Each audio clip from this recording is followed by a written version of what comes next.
Good evening. Welcome back to Savannah by Night, our Vampire the Masquerade game on Nights of Silvermoon. While we will be getting into that shortly, it would be good to look into our socials and our Discord to find out about our other games and upcoming events. For instance, this is only night 2 of all the games on this channel. We have a game tomorrow night, also D&D. If Tuesday was our Age of Myth, Thursday is our Age of Innovation, which takes place after the Age of Myth.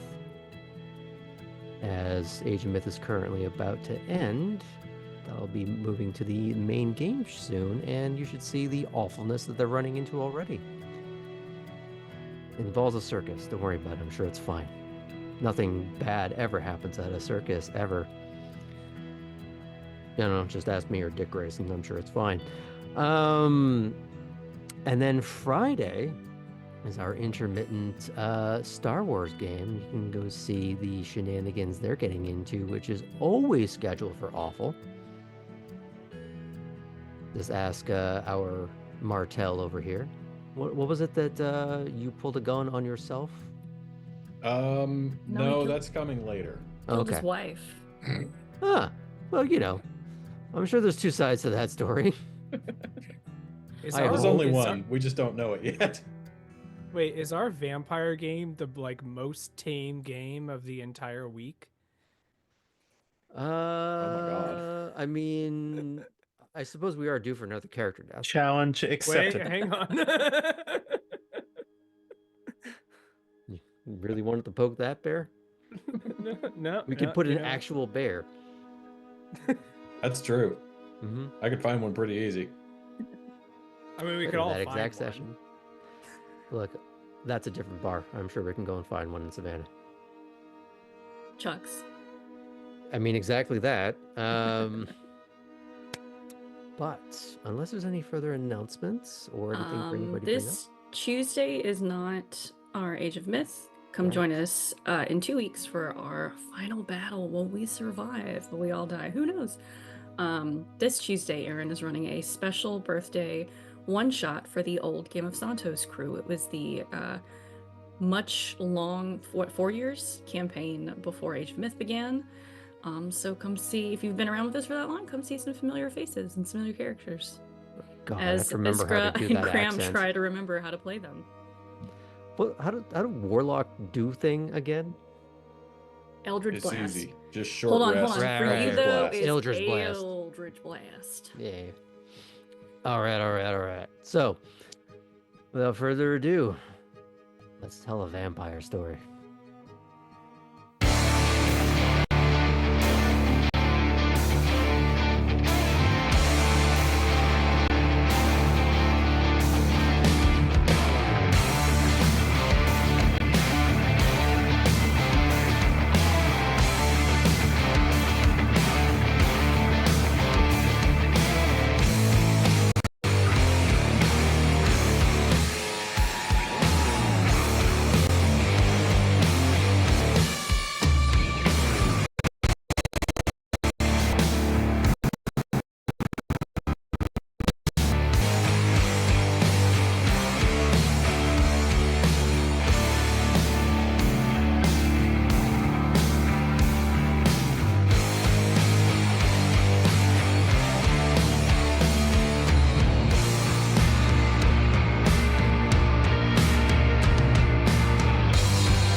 Last time on Savannah by Night.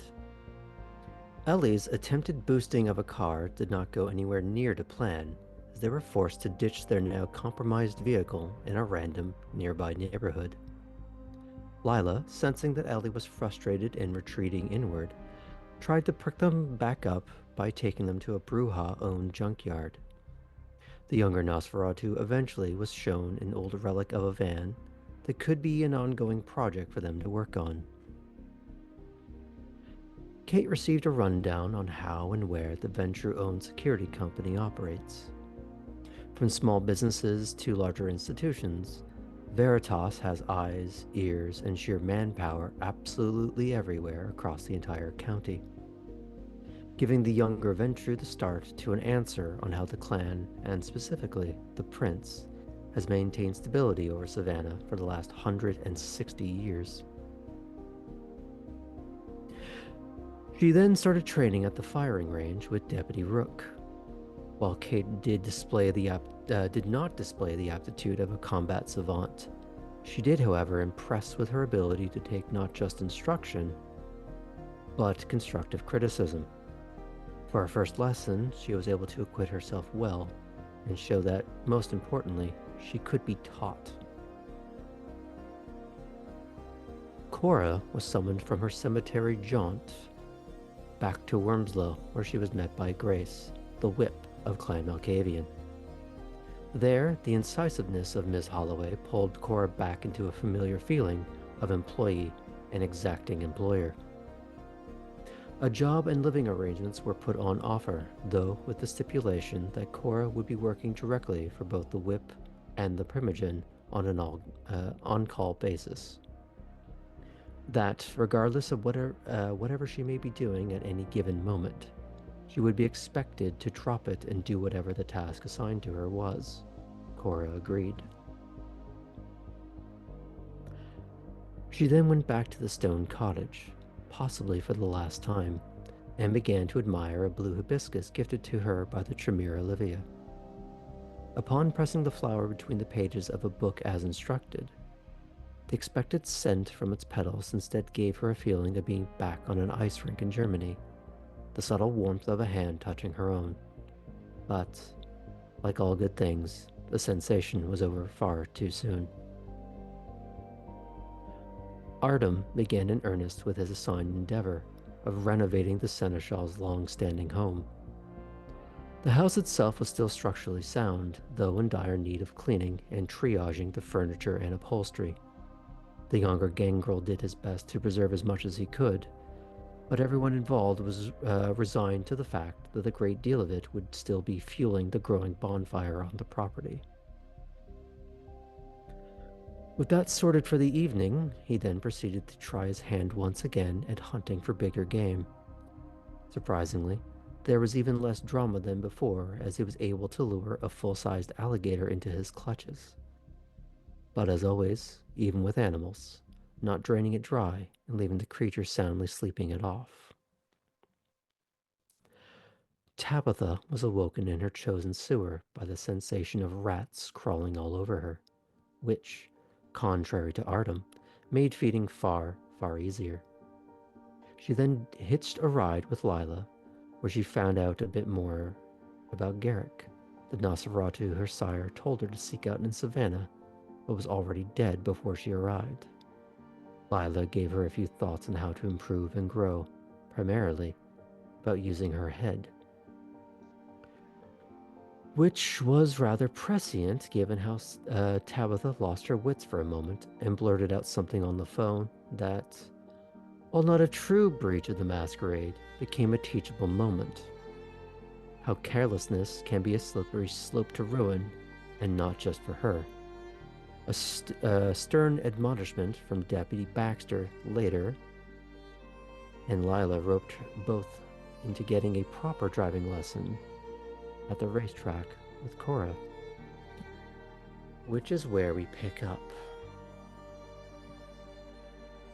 Ellie, Tabitha, and Lila are in the van, heading over the bridge towards Hutchinson. Is there anything either of you want to say to each other or ask of Lila?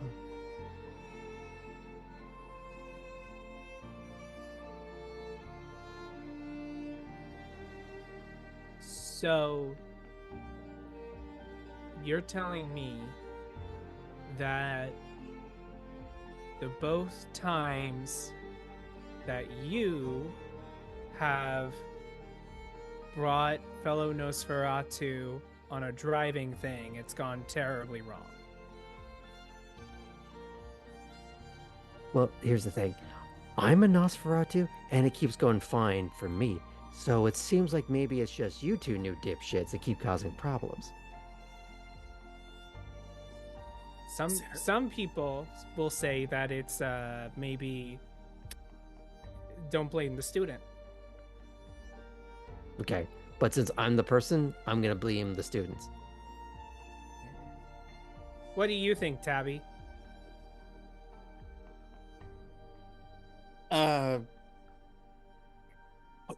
Not. I abstain. Also, Tabby turns to Ellie and is like, "What'd you do?" This wasn't my first choice of vehicle.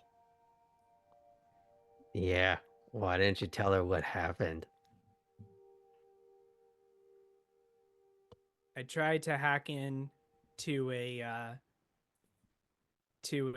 well, I successfully got into a garage to steal a van, and instead of turning on the car with my hacked device, I set the alarms off and might have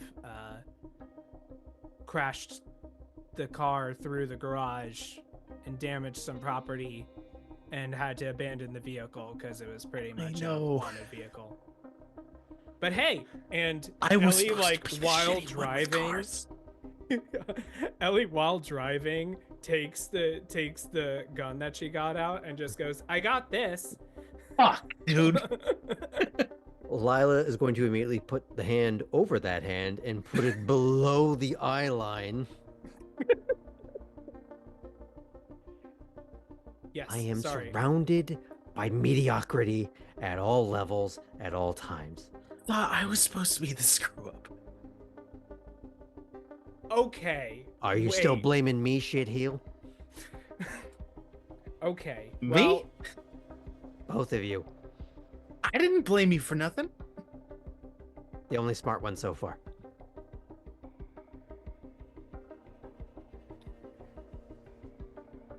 okay. Well, I'm sorry. You're still trying to acting wave didn't go this well. thing above, like, the dash. I have it down and I'm like putting it back in my pocket, so I have two hands on the wheel again. I'm sorry your car thing didn't go right, Ellie.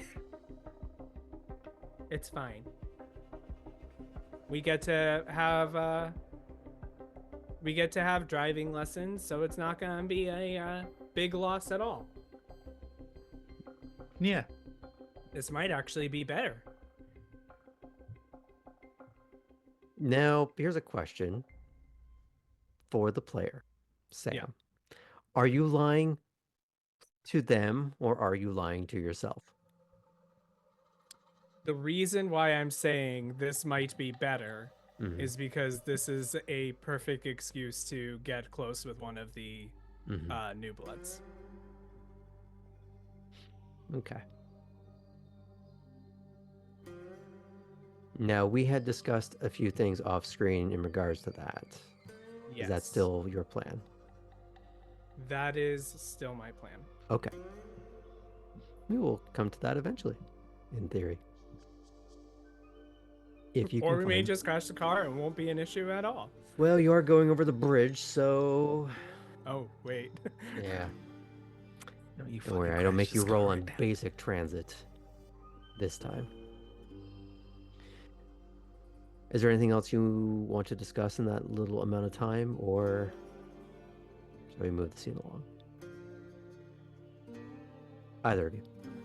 I'm just gonna ask, I think I've already asked Tabby some questions about Cora in a previous discussion, so I think I've learned as much about Cora from Tabby as we have right now. I don't think they've interacted as much since then.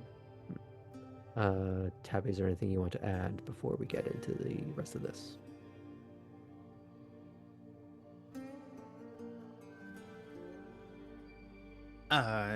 Yeah, actually. So Ellie, you do computers, as we have seen, and you, in my clearly limited opinion, you've a lot of funds, and what, like, how does one cap that? Like, how does one? Do you just have unlimited funding? Is that a thing that any of us could do? Something that I could do? Well,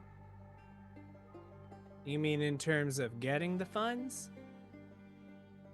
Sure. Well, step one. When you have access to certain parts of the web, you have access to, well, theoretical unlimited amount. I mean, this is even beyond making a couple crypto scams here and there. But you know, I've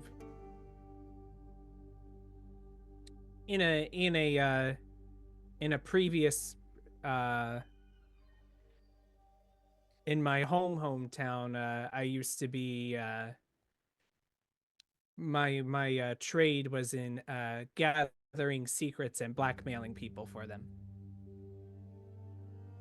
A lot of wealth in that. It's important to realize that wealth isn't just money, it's information.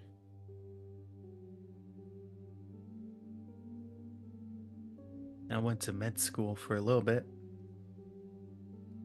That's good information to have.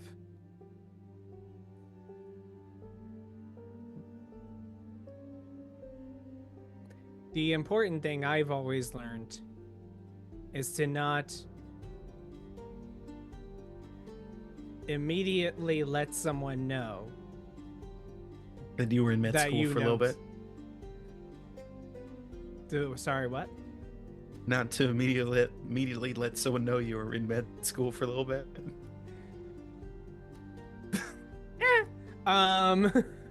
But the other thing is to not let someone know immediately that you have information on them.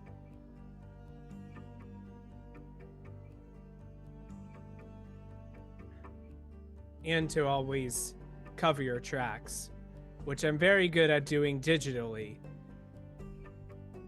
Physical world can be a little more complicated, but digitally I'm very good at covering my tracks. Cool.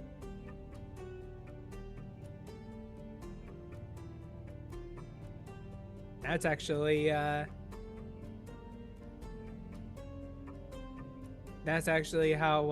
me and Lila got to know each other. I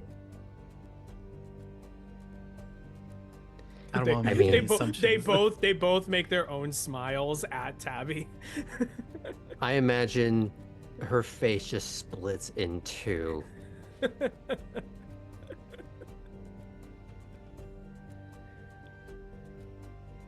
I don't want to make any assumptions about how this initial meeting went. Did one of you scam the other one?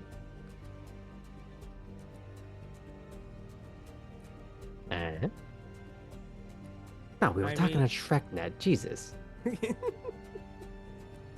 No, he just Scamming met a happened chap- later. Yeah. Cool.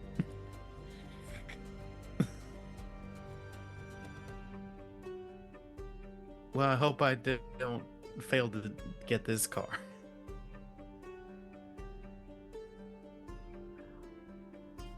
You would have to pass your driving test in order to get a car, I think, at this stage.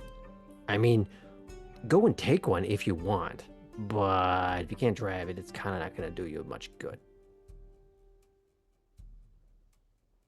And for you specifically, don't go and steal some like highfalutin hot rod, okay? Just go and steal like a 1990s Honda Civic or Accord in old man tan, okay? The very definition of just some car. No one's gonna notice, no one's gonna care. How would you tell if it's 1990?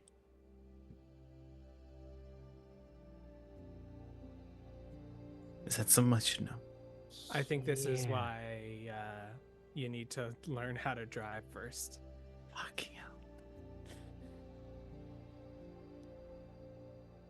We're Well, just gonna cool. pan out on her frustration as the camera zooms through the windshield to a passing Nissan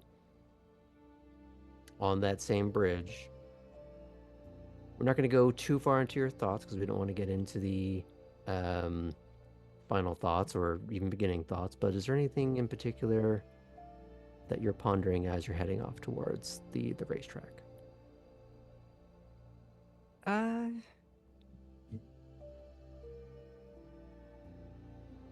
Thinking perhaps I should dial Titus before we arrive, Mhm. just to make sure that we're okay to use the space. Would you have wanted to call him before you left? I would have done so, yeah. Okay. Do you want to do that call, or do you want to just leave it at that's been dealt with? I suppose it's fine if there's nothing particularly interesting. If he's okay with it, then We'll presume that's we're good. already dealt with by not even just you, but by Lila clearly going, Perfect.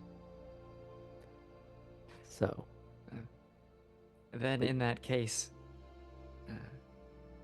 no, I don't want to get too deep, like you said, but she thinks about how. Never mind. We'll get there when we get there. okay. Since you're pulling ahead, you are not necessarily breaking any traffic laws, but you are making use of the fact that this car can weave in and out honorably when you desire to. But you are certainly going to get there first. And you do see someone opening the fenced gate. I'm going to let you make a perception alertness check. I think I know who it probably is, Mm. but we'll do this. Perception alertness. Mhm.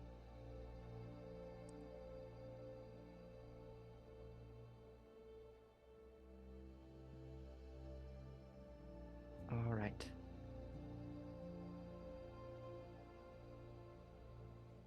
Three successes. Okay. He's dressed differently. And you can tell by the sag of the shoulders that his pride is gone, but you recognize Jimmy. But you also see the shoulders that are already slunk just dip down a little further as he sees the car that used to be his driving in without him. You know, as I pull up and he's opened the gate for me, I would like to slow down momentarily and roll down the window and ask, well, wait, does he have a car there with him? You would not know. Okay. Do you need a ride back to Titus's? Did he make you walk He's- out here to open the gate? He stares at you, the car, the length back, and just, no, it's fine. I have to wait for somebody else coming. All right. See you, Jimmy. Do you let him say anything, or do you just window up, gun it, go? Yeah, you know what? Yeah, I'll just go. I said You bye. don't say it real loud, but the tire squeal and that slight flicker of not quite flame coming out of the back clearly says later loser.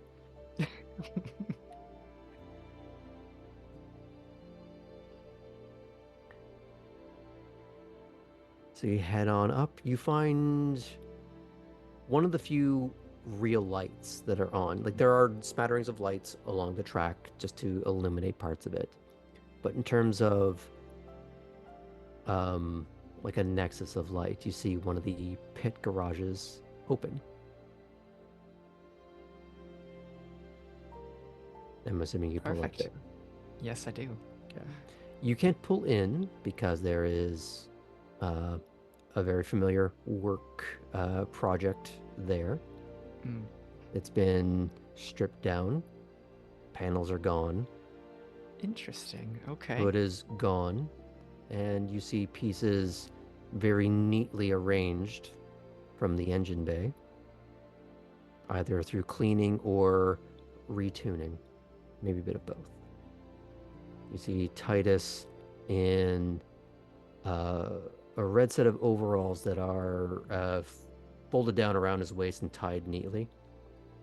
He's wearing a muscle shirt, and he just turns and sees you. Hey, good to see you. Titus, good to see you as well. I'll approach and reach out a hand. He'll towel off a hand and shake it. Did Cora show up like in regular clothing, or did she show up in overalls? Or something else?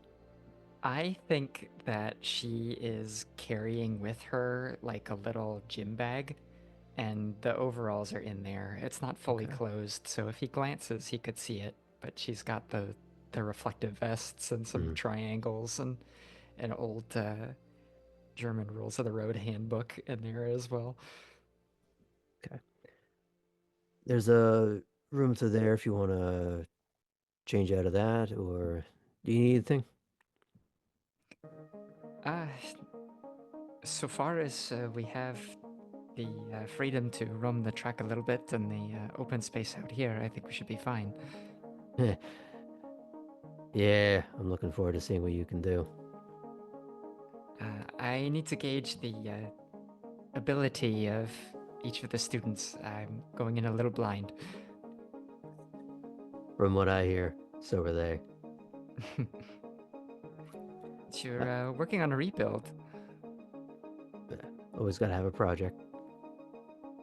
I'm interested to see what comes of it. I'll let you know. How's your new ride treating you? It's good. I need to make a couple of little changes, but I've got to put it through its paces. What are you thinking? You know, it's a little soft and not lagging so much in the transitions, but you could sharpen them up some. Okay. Oh, when you're done with some of this, bring it in. We'll take a look. Is there anything else notice?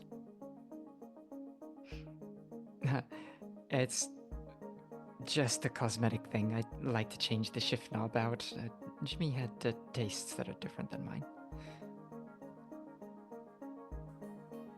Might have a few standard parts lying around for replacements. We could maybe swap in. That'd be fun. When we get a little bit of a break, I'll have Jimmy go through and replace all the shit he put on there that don't need to be. Because he'd know where to look. His wound is going to be jerky at this point with all the salt we're rubbing in it. I fail to see how that's our problem. I suppose so. Don't want to get treated like an asshole? Don't be one. So, I'm going to go change Titus. I'm sure you have things to do as well. Thanks for letting me use the space. I'll speak to you again once we wrap up. All right. Have fun. So you go and get sorted. Meanwhile, we're going to transition back to the van. As you're getting over the bridge, Lila is going to suggest you two hunker down in the back. I also have Mask with 1,000 Faces. You do, so that's fine. Do you actually have it active? Once I see that Lila's activating, I can activate mine. Okay. It's going to switch seats with Tabby. So you're still able to be like right there, just hiding behind the seat just a little bit for a minute.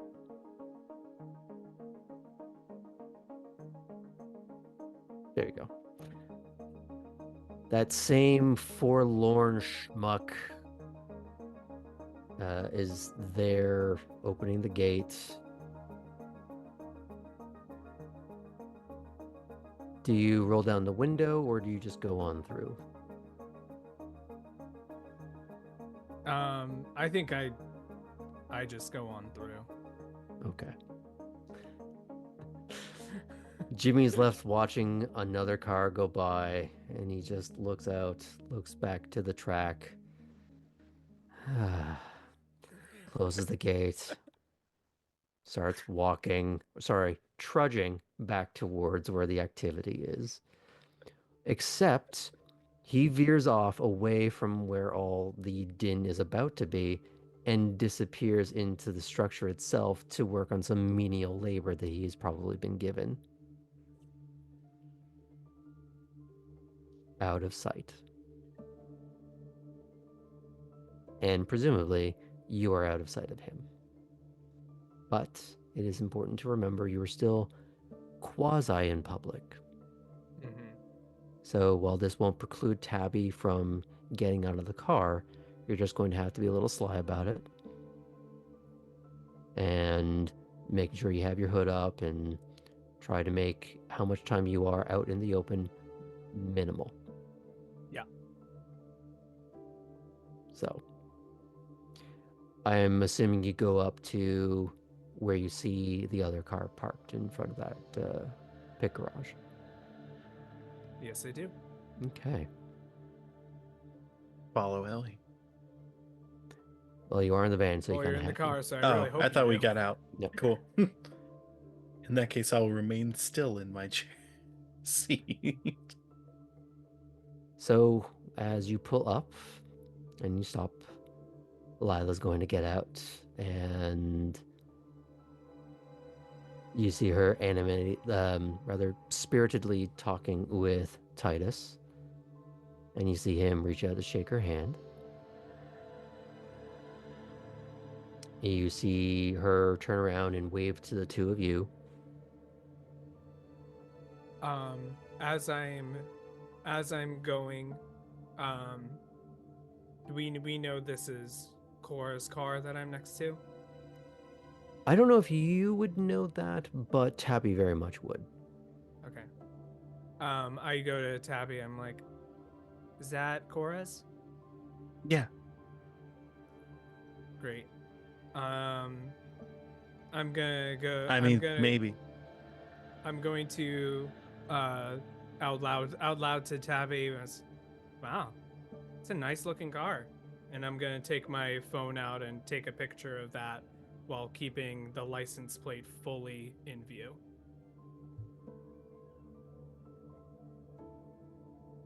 Mm-hmm. It would occur to you that what is on there is a vanity plate. And what does it say again, Cora? Why it says, well, you could interpret it as Bone Racer, but you could also read it another way, which is I'm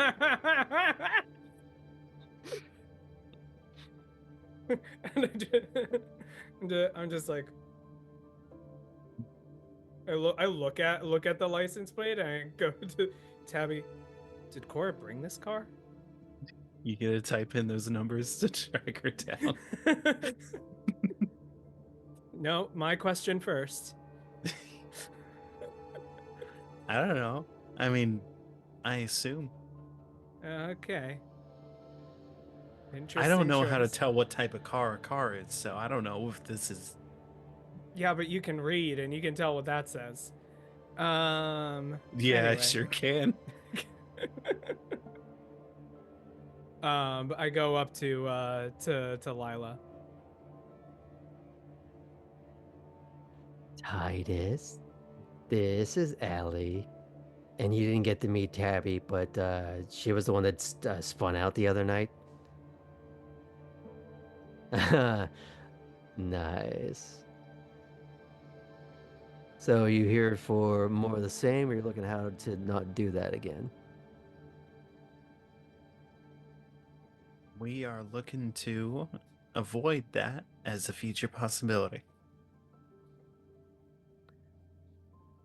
Well, Cora's getting changed, but I have it on good authority. She might be able to,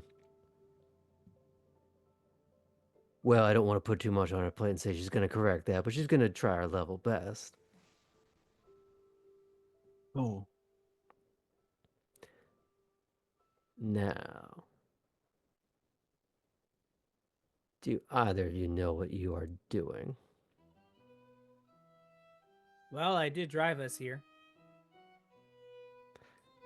Okay, so A to B driver, got it. I'm more familiar with well, and looks back at the van and goes, I'm better with larger vehicles in general, Oh, not the smaller stuff. shit. Do you mind if I take a look? Sure. Right. Pop the hood. Okay. Pops up the hood. I'm gonna look through it and just, okay. This is pretty clean. Oh, you got this from Bucky, didn't you? Yeah. He does good work. Could use a little bit of tuning and an entirely different engine, but you know, he does the best he can with what he has to work with. Yeah, as long as it gets me where I need to be.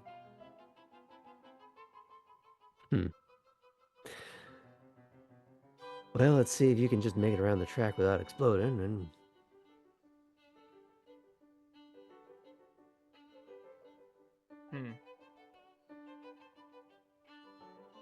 well, at this point I would say, Cora, you step back out. All right. Ah, good. You've arrived. And you see Lila dip down her unnecessary sunglasses in her utterly pristine face, which I don't know if you've actually seen her in this guise yet. I don't believe that I have. But you do recognize the cracked wide smile, Aha. and she very purposely allows the illusion to slip just to show the Beetlejuice teeth.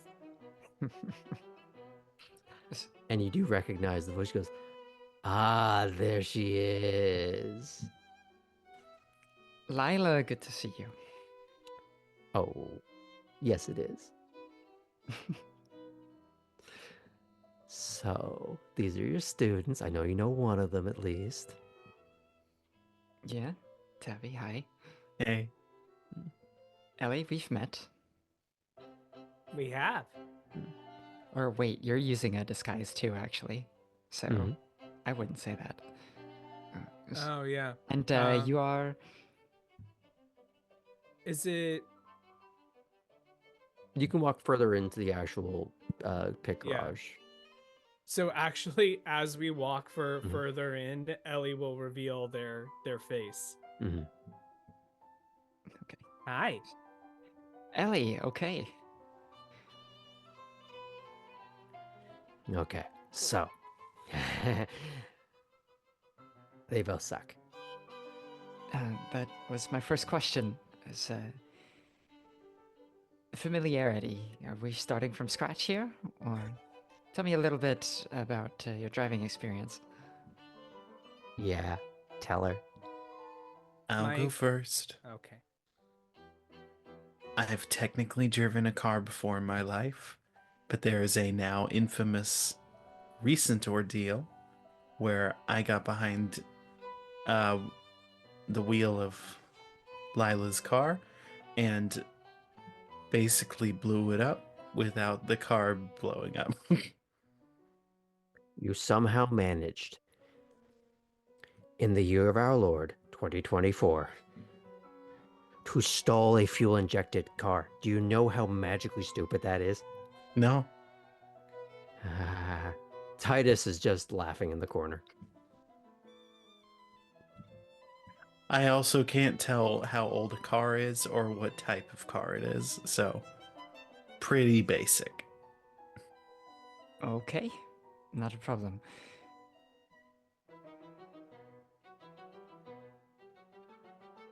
Cora thinks to herself, "Was she the reason my race was delayed?" Nah.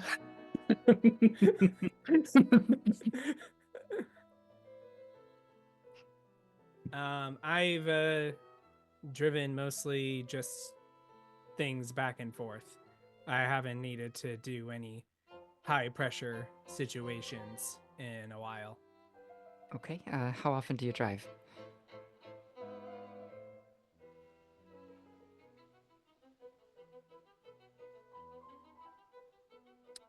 Um,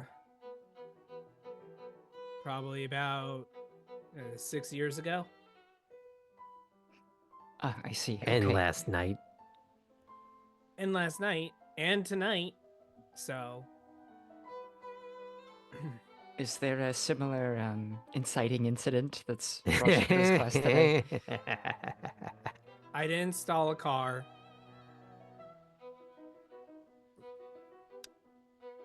Borrowing one went wrong. I was able to drive it to a safe location. It was more getting inside that was the issue. I see. Okay. So a and little the, and the equipment property familiarization. damage. That was because of a lot of other things. Yeah, there was a problem between the wheel and the seat.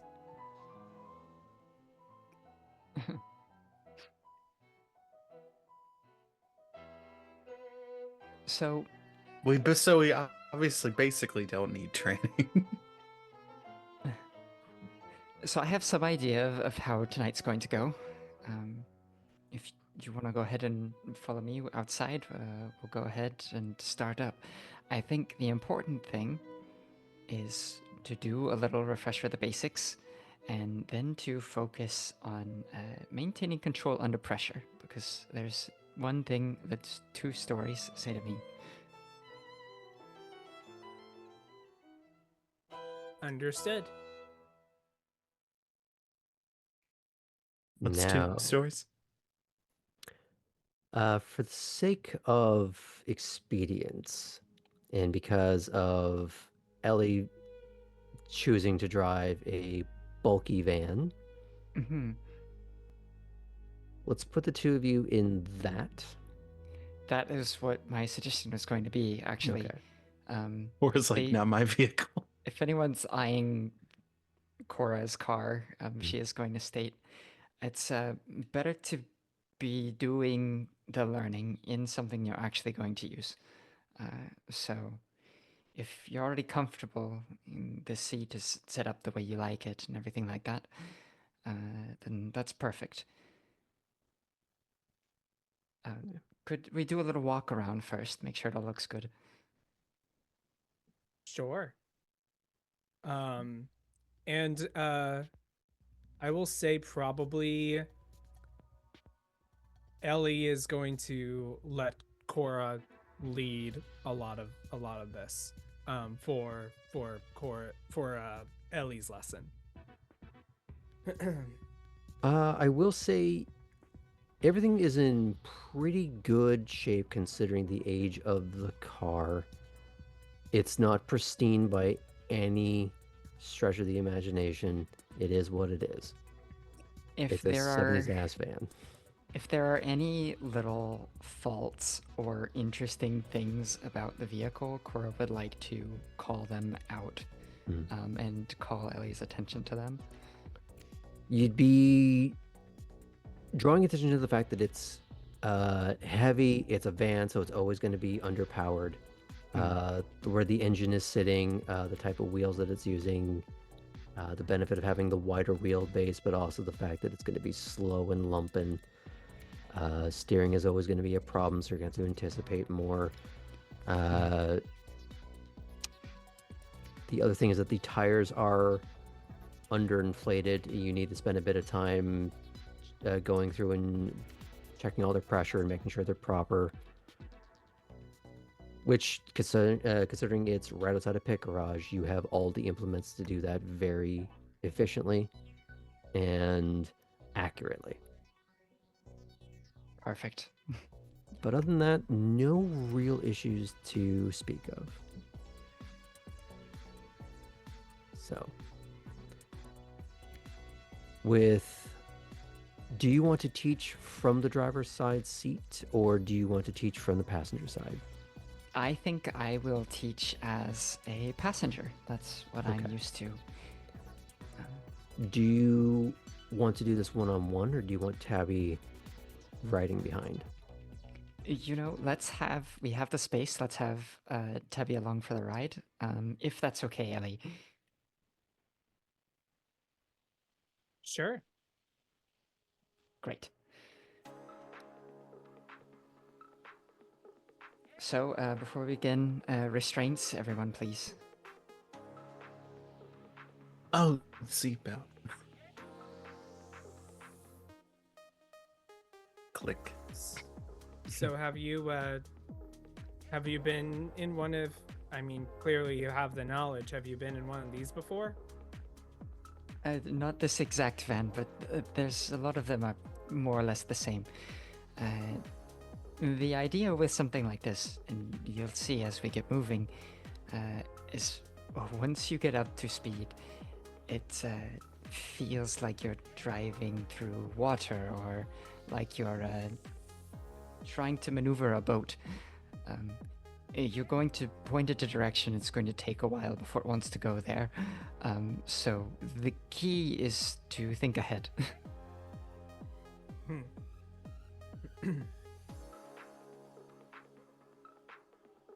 Okay, so you're going to be guiding Ellie through the basic startup straight away.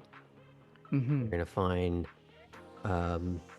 some corners, but you're not taking them at tremendous speed. I'm assuming you are, even if you can get this thing up to 80 or 90, you're having them slowed down to an appropriate speed. Yeah, no, we're taking it easy, especially for this first run. The first thing Cora asks Ellie to do is, before having a whole lot of exposition about the drive, is just take me around the way that you normally would. And she's going to sit and watch and feel.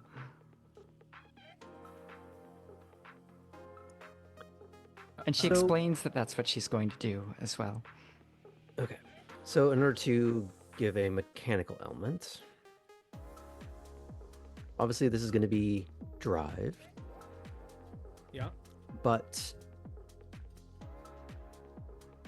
I'll let you make an argument for what you'd rather use. So we're not going to be using any of the social ones.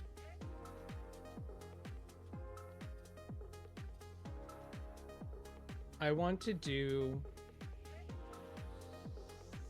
intelligence. Mm-hmm. And the reason is because I want to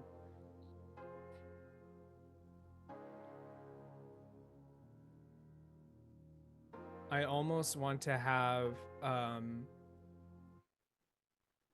I think Ellie can generally get from place to place and be fine, but also like wants a reason for there to be more lessons, so is going to maybe like go just like a smidge too fast on like this turn or something like that, just to like for there to be like obvious notes. I mean, there may be other notes on their driving in general, but they don't want to be like too good where Cora is just like, we'll just have this one lesson and we'll be done. Okay. Do you have anything in performance? I don't. Okay. Okay. Interesting. Do you have any other talents or skills that you think might, maybe deception? Deception. How much do you have in that?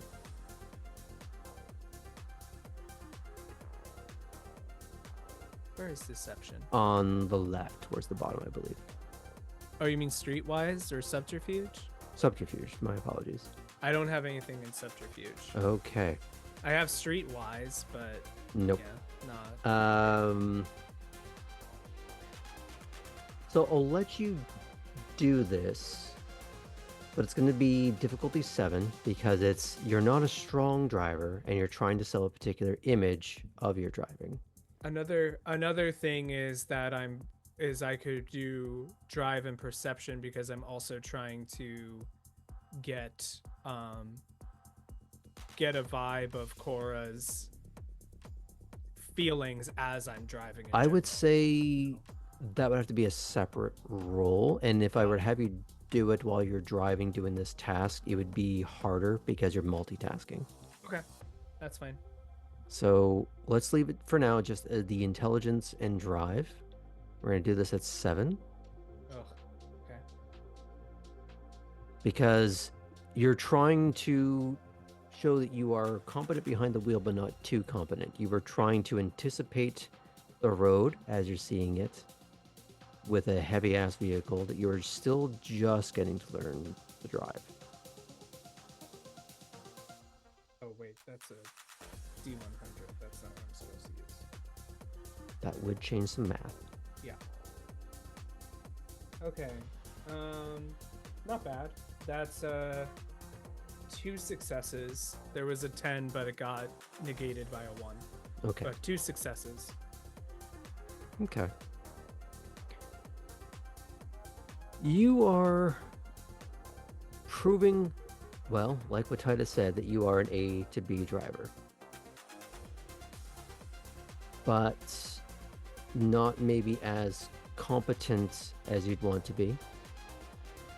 You are maybe just gunning it just a little too fast where you don't want to, a little too slow where you really don't want to. So you are having trouble getting back up to speed when you should be already kind of flying. Cora would be instantly be able to point these out if she wanted to, but she'd be able to catalog them in her head of where you're okay, where you are fighting yourself, ultimately. So she could point these out to you. Do you do that, or do you just let them go? I'd say for the first little bit, she's kind of looking to see, okay, what is a little bit of a fluke, maybe nerves of someone riding alongside, and what is like a consistent issue. Looking for what the actual pattern is. Mm-hmm. Okay. I'd say you do a couple of laps of this in order to establish that. Yeah. There's some inconsistency, but that's because most people who are not professional drivers are not consistent. Yeah, it's in probably lap 2, not all fully way through it. She starts commenting. Okay. You're starting to get some correctives. I'd say because you're not doing a strong performance, some of your deficiencies are actual. So these are genuine tidbits for you to pay attention to. And if your intent is to keep this as a long-term project, Van, these would prove a little bit invaluable to you. Great. Now, if you're just going to be driving this from A to B, you're not going to have to do any rolls. But if you want to do anything more complicated, especially as a potential surveillance gadget van, you may want to consider in the medium short term of putting more dots into drive. Yeah, I mean, my uses for a vehicle would be surveillance, but then that also means I do need to, if we're found, I need to be able to get out of Dodge, and I don't know if this is something that Cora can help with, or maybe that's something I need to learn later on, but one of the other things I was thinking of is how to spot someone following you, or even the reverse of how to follow someone without being spotted. I would say, based on what I know from Cora's skill set, that's not really in her purview. Yeah, I Not was guessing that. precisely, although if you do decide that you want to speed, you have to pick your moments. Yeah. So there's a bit of watching the road. Yeah, I mean, I think the major thing Ellie just especially learned from last night is being able to get out of a situation under intense pressure, which is what we had discussed earlier. Okay. Yeah. So here's what we're gonna do. Mhm. If you bring that up, like the extreme pressure aspect, you're going to find a moment where the car is in a dead stop, engine off.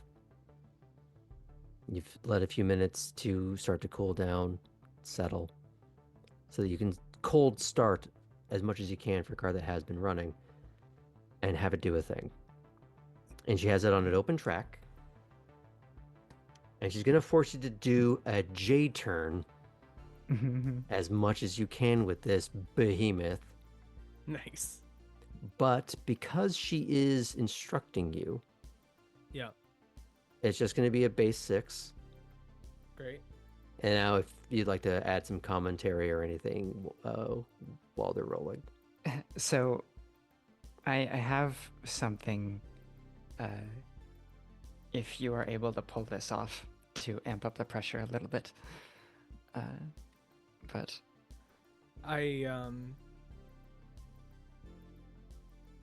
sorry, am I doing the same thing? Intelligence and drive? This is going to be just proper. Actually, hold on.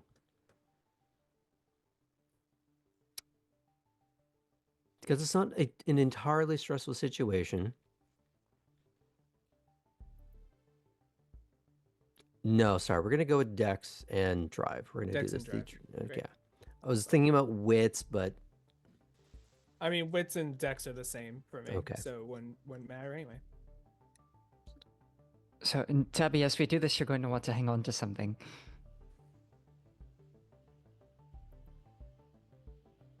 One success. okay. At At least it's not one. Yeah. It's not as fast as you would want it to be. It doesn't quite get the hook of the J turn, but you are at least not facing the direction that you previously were. So, okay, pretty good. You're a little bit too timid. Yeah, that's valid. You definitely hit the gas too late, or hit the wheel too late, Right. and you're not getting that centrifugal force how you want it to. You're not changing gear at the right time, but that's something that takes time and practice. So I would say you're doing a few maneuvers of this. Mm-hmm. And because you rolled just all one, you know you're going to have to change tires soon. These were not the best tires to start with. They were functional. They're okay They for were driving already around. deflated. But this is like proper tarmac for traction. So it's like dragging an eraser across paper at this point. You're going to have to change those out soon. Yeah. So luckily- I'll tell you what. Oh. We I'll could just do one say- more, but we probably need this to. Yeah. The thing I'll add is that you do have money. You can buy tires on your own later, but you might need help on how to even pick those out. Yeah. Which you have people around you that can help with that. One of them being in the car with you right now. That's true. So yeah, we are putting your tires through the paces.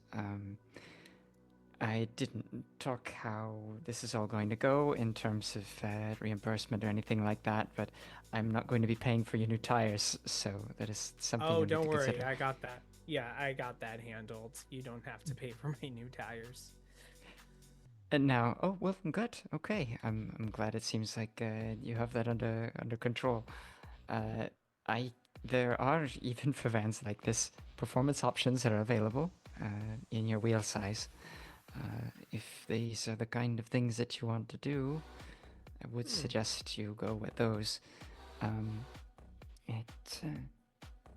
With the kind of wet weather conditions it seems like we get here sometimes, Continental's a good option. I know a couple of them. Well, we do. Sorry. Here they probably do you think they have tires for sale at the raceway? This is a question for Graham. Not for your van. Okay. That's what Cora so- would say if you asked Cora. Yeah. So Ellie will just be like, well, then maybe after this we can plan a time for you to help me get new tires. I wouldn't necessarily mind that. Sure. Why not? Now, remind me, did you guys swap numbers before? People took pictures of my number. I don't remember what Cora did.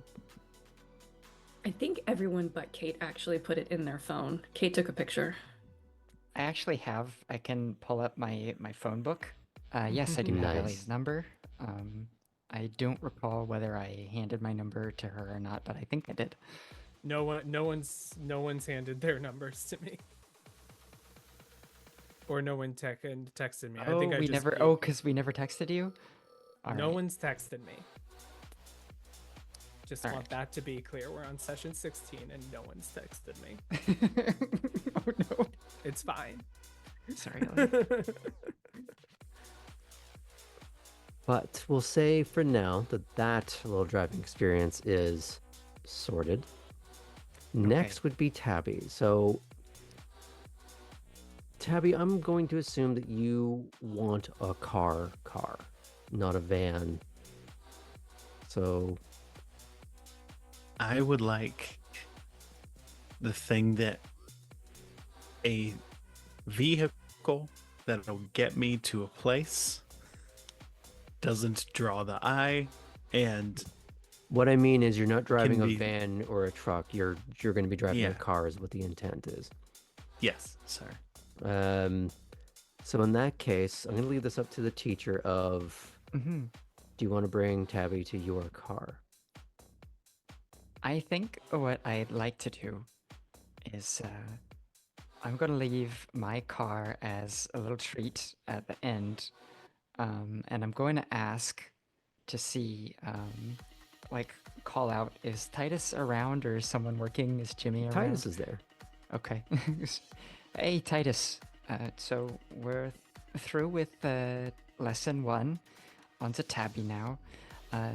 Tabby probably needs to drive a sedan or something. Do you have anything basic kind of sitting around that maybe we could use? Nothing I'm going to risk. Uh-huh. All right then. I think that's fair.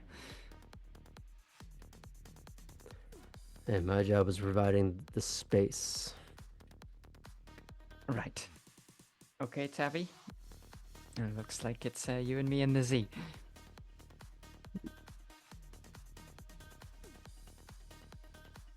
You'll Aye. remember it. Hopefully you find it more comfortable this time. Oh, that's right. Yep. I don't remember the ride. I remember the ride. I don't remember many aspects of the car. You were in it twice.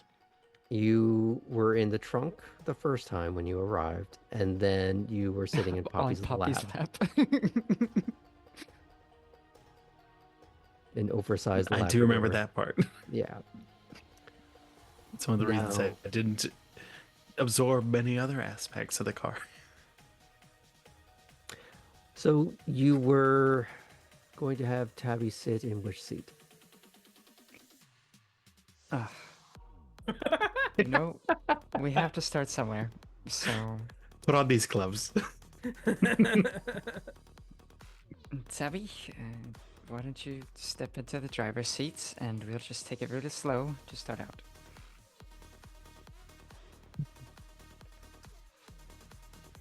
Ellie, yeah? Oh, sorry. That was for Graham. Okay. That was to God. Yes, my son. I protest. The considering that I'm getting the sense that I will not be in this car. Mhm. Oh. I think I know where you're going. Go ahead. Okay. ahead. I was wondering if I could do. First, Ellie wants to check. Mhm. if in this garage that they're in, if there are any cameras.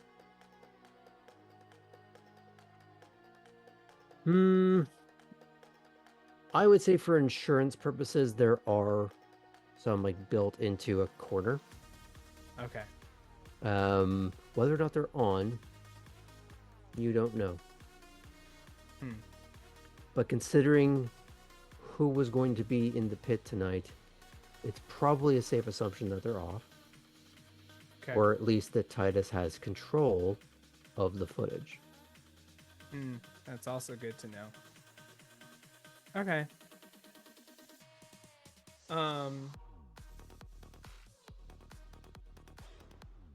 And it's just the three of us? Titus is working on a car in that pit. And the Okay. car is and her car is outside the pit, along with your van. Okay. So a cloak of shadows probably won't be as useful. Too much light. Too much light. You'd Okay. have to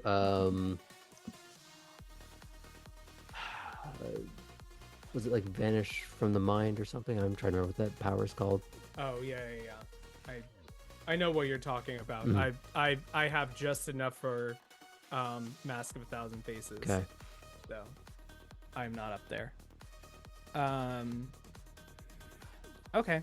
So what I'll do while they're doing their test is maybe talk to Titus for a second. Okay. But I'll let We'll come back to that. Yeah. All right. So, lesson 2. Lesson 2. And so I'm gonna do what I was gonna do before with Ellie, where even a botch would not have crashed the car in this instance. We're just gonna see how well you drive. Just in terms of... Go ahead. Cora also with Tabby starts out with like, basically, let's go through and have you touch every component inside the vehicle and tell me what it is and what it does. And Did you do that with Ellie, or is this an extra step? This is an extra step for Okay. Tabby, based on the severity of the precipitating incident as explained by Lila, Tabby, and Ellie. And I think Titus's brief laughter earlier. Yes. Right goes room, left goes stop. Wheel AC. And then Definitely you know, calling it a throttle, even if that's not right. this is a manual too, so like getting used to that whole experience. So Ooh. Starting in hard mode, good. Can you take it off of manual mode? not this one. Okay. So there's a third foot thing. Look, Your it's drive a hard way roll? to start, but I promise, if you can figure this out, you're going to be in a much better footing because there's a clutch. Then Your drive roll is going to be at a 7 now.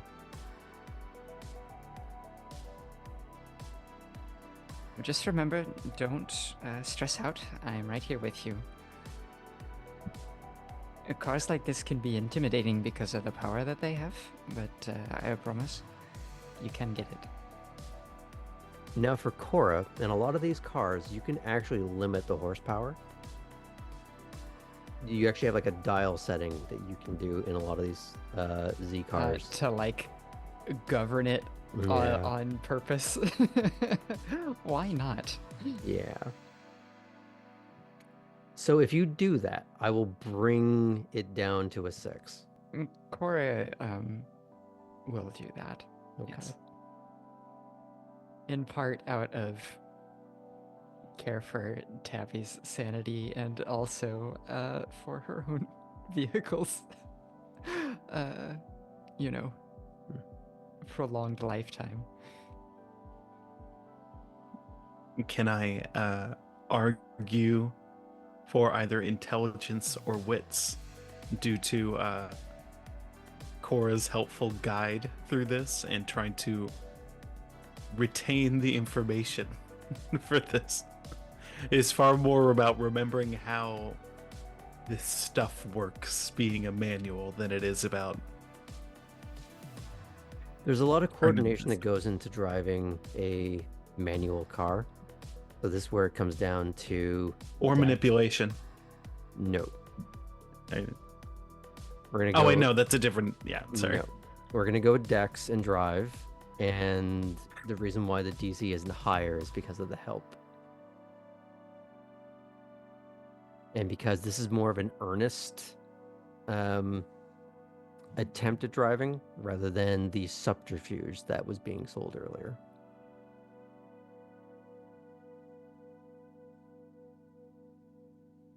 Whose successes? That's new. Very good. Oh my god, the car started. It's going in reverse, but it is going. Oh shit. No. Okay, so how many successes are we talking here? Of the 3 dice, that is 2. No ones? No ones. Wow. If the test was 6s and not 7s. It is. So, you manage to go in the correct direction, so that's a start. You are not spinning out. It probably helps that the car is artificially limited to what it can do right now. So it is a safety net that Cora has graciously employed for you. Well, for you and for her, because this is her car. And she knows what happened last time. And I'd say at first, too, we're not going on the track loop. We're using the big open staging space beside the pit and the facilities before we get out onto the track, just so there's a little bit of time to, get used to moving around.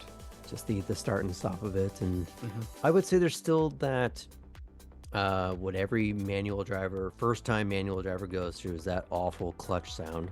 Yep. And the start and stop. And Do we have to take it faster than 1? Yes, we do. Okay. I'd say with just a 2, your win was being able to move the car in the correct direction, but you are still having that struggle to find the gear. You are having to have that pointed out. And if we're doing lap times, yours is significantly slower than the van. But you're not stalling. It's just slow. You have accomplished forward. This will get better over a couple of laps, I'm assuming, because, again, new driver, for all intents and purposes. You need to give them that time to get used to it before you start taking into consideration what their problems actually are. Because the main problem is just getting them going. You do get to correct a little bit of that over time. And that's going to be the main hurdle you're dealing with. So, we'll do a few laps of that. You'll be okay. You're not Mario Andretti, but you're fine. You've at least completed several circuits of this racetrack without incident. All while Lila is watching.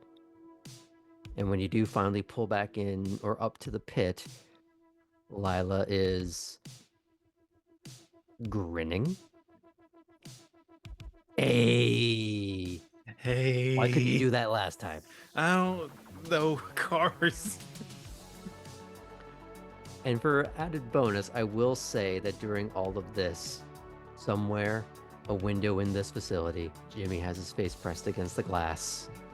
like a Garfield stick on, just going, and then goes back to doing whatever menial task he was given.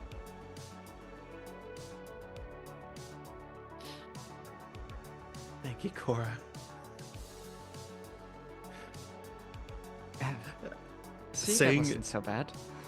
Saying like that mix between like emotions are high that like tone and volume are rising, but you're actively suppressing it. So it's like, glad I didn't break your car.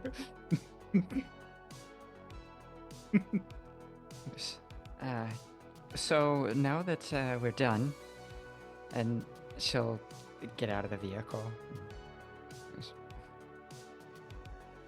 Would anyone like to take a ride with me, just a lap each, show you what it is that you could eventually do?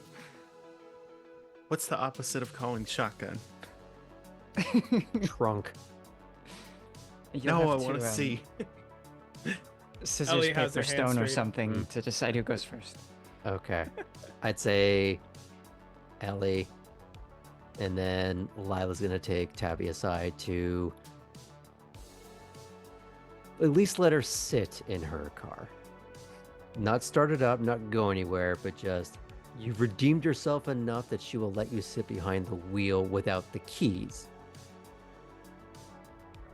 And considering what you lap. did the other night, that's a win.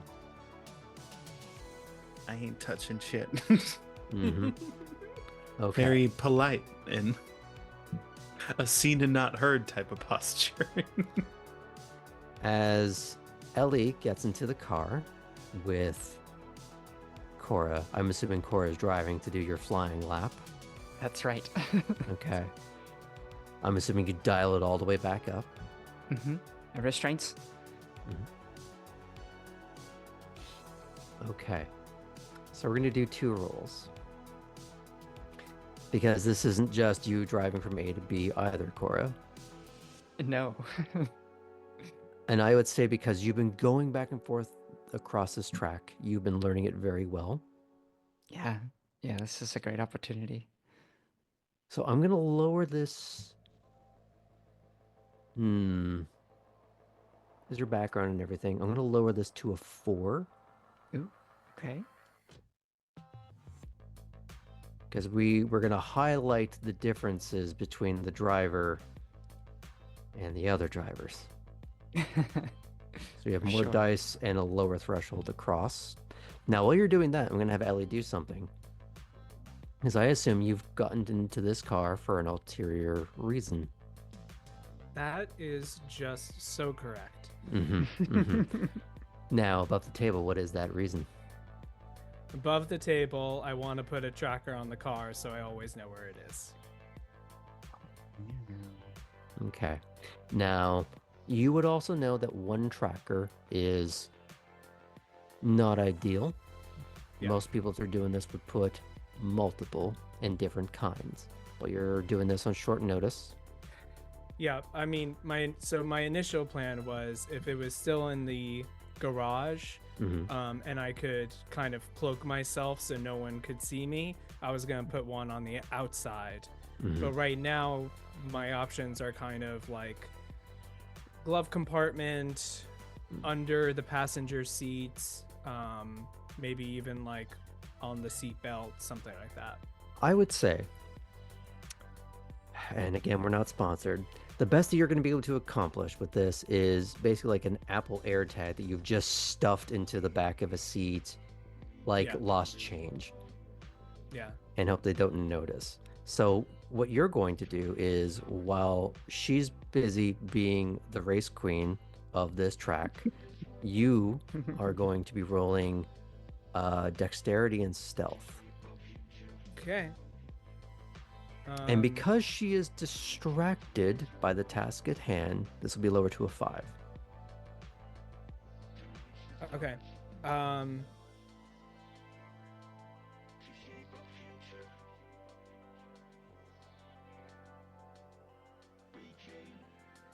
gonna use I I really want this to work, so So you're gonna use a willpower I ahead am of going to rolling. use a willpower. Okay. So just mark that down as your temporary willpower. I did. And so you get 1 auto success no matter what happens. No matter how many ones you are capable of rolling. Which I'm capable of rolling upon. Yes, those. we have seen. Yeah. Dexterity and stealth, you said. Yes. Okay. Great.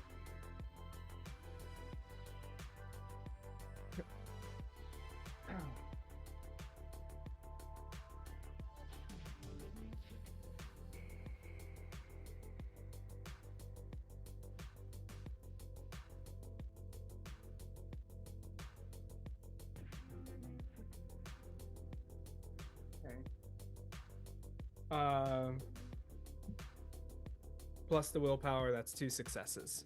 Okay. Now let's check in with Cora and her rolls. 5. 5. Okay. You are making a demonstration. You are not just flying around a corner, but you are gliding, and in some cases finding those moments where you can drift. Not Tokyo drift completely, but you are finding those little moments, those little pockets of being able to just go through a couple of S curves with minimal drama, finding the lines, because you were finding them all slow earlier. But the lines rarely change regardless of speed. It's more just a case of the track is what the track is, regardless of what you're driving. This is always going to be the line. But now you've had all this slow practice, like you've been doing Tai Chi for the last hour and a half. And now you're reminding people that you can speed that up.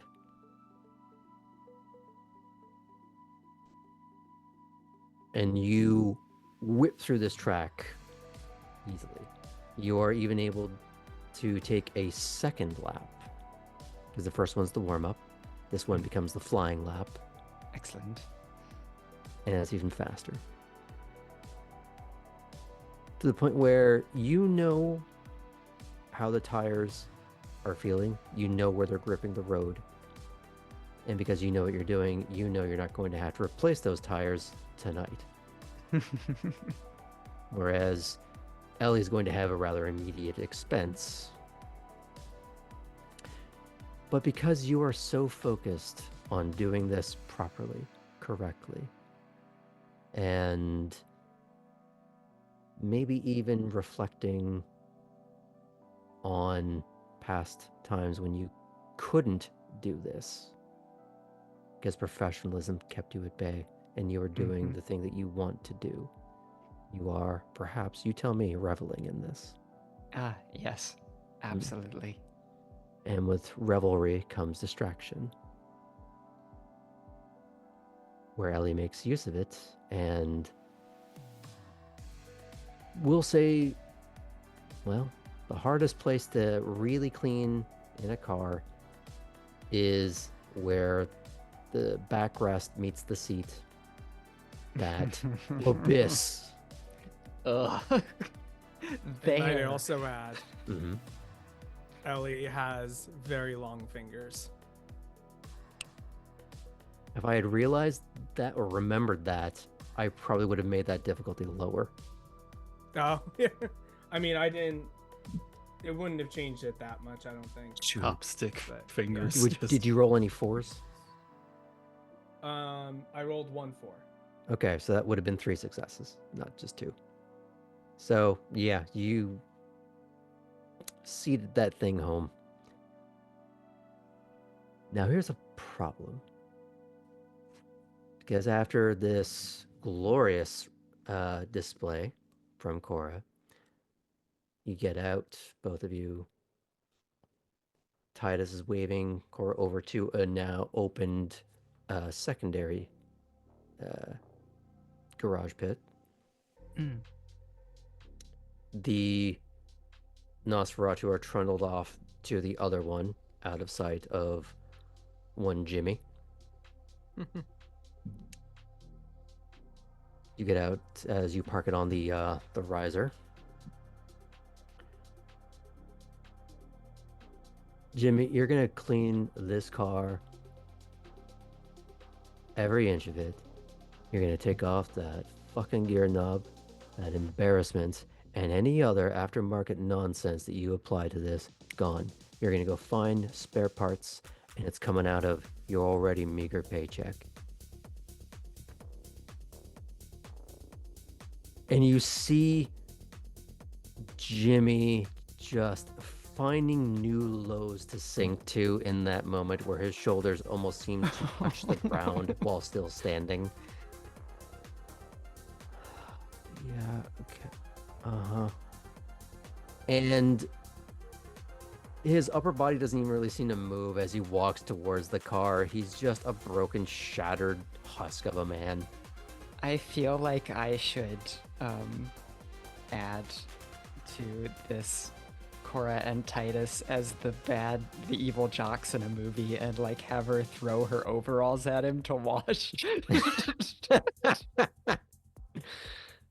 But not while at she's this still moment. wearing them? Yeah, no, not right Not now. much underneath. Just making a statement. And clean this.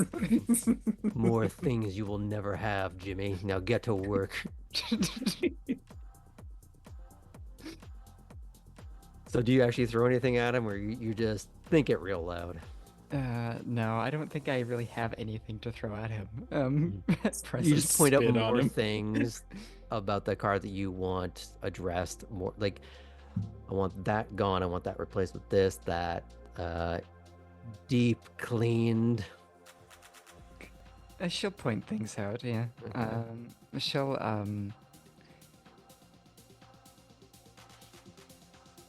You tell him specifically that you wanted the interior detailed. Oh yeah. Of course I do. Yeah. Okay. This is gonna be fun.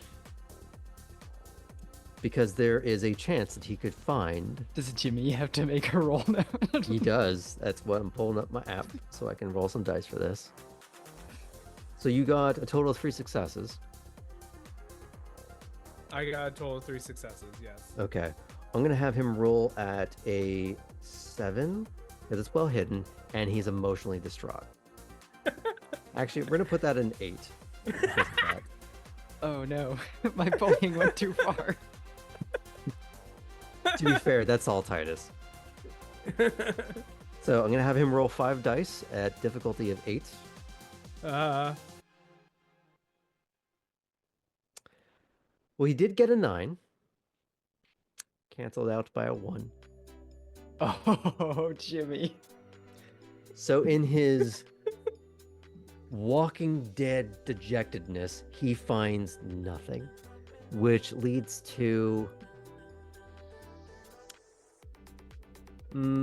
calling into question whether he was truly thorough in cleaning the car.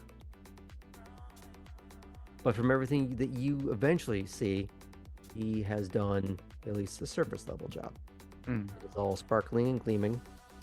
The interior seems better than it was by a wide margin.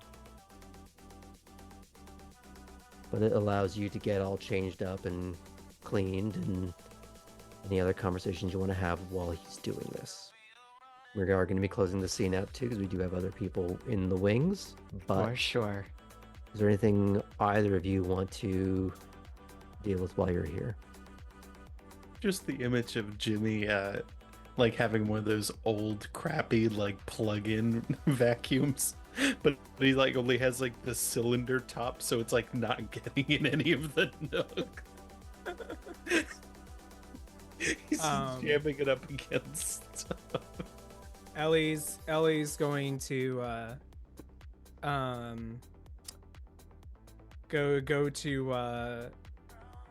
go to the van. I assume Ellie is also the driver for everyone getting back home. So while we're there, Ellie's gonna turn to Tabby and go, "Oh, I'm supposed to go buy new tires for this with Cora. Could you give me her number? I don't know if she'll remember to text. Yeah, sure. Wait, do you not have mine? No, I have yours. Oh, You I can. don't think I guess you can text me her number too. But Yeah. I figured since we're right here, you could just say it to me. there's text from me in case. And also here is Cora's number. Great. So Ellie's going to check her phone just to make sure go to the tracker just to make sure she can tell it's still working. I've only had paired the device while you were in the car. No.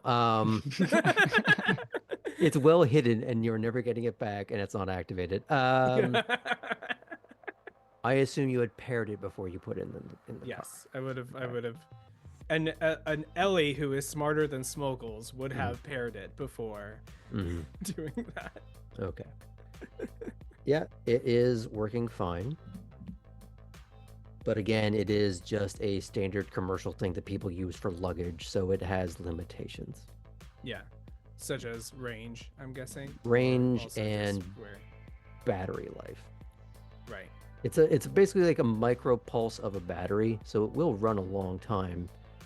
But if you are constantly actively pinging it, Yeah. that's gonna go away quick. No, I was just doing that just to make sure that it was functioning. Yeah, the initial test, and then if you were trying to ping it everywhere she goes for the next, say, 2 days, that battery's gone.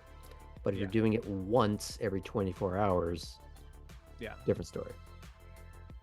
Mm-hmm. And we can go into that a little bit later, but I will tell you now for your notes, so don't forget it later. All you're going to see later is if you check it before you pass out for the day, you're just going to see it at Wormslow. Mm-hmm. Which is something to know. Mhm. But we'll deal with that a little later. Is there anything, Corey, you want to say to anybody else before we close out this scene? I have 2 little wrap-ups. Okay. Just speaking to Lila off to the side. Mm-hmm. So, are you pleased with the outcome? I I mean, think they both learned something. They seem to enjoy themselves.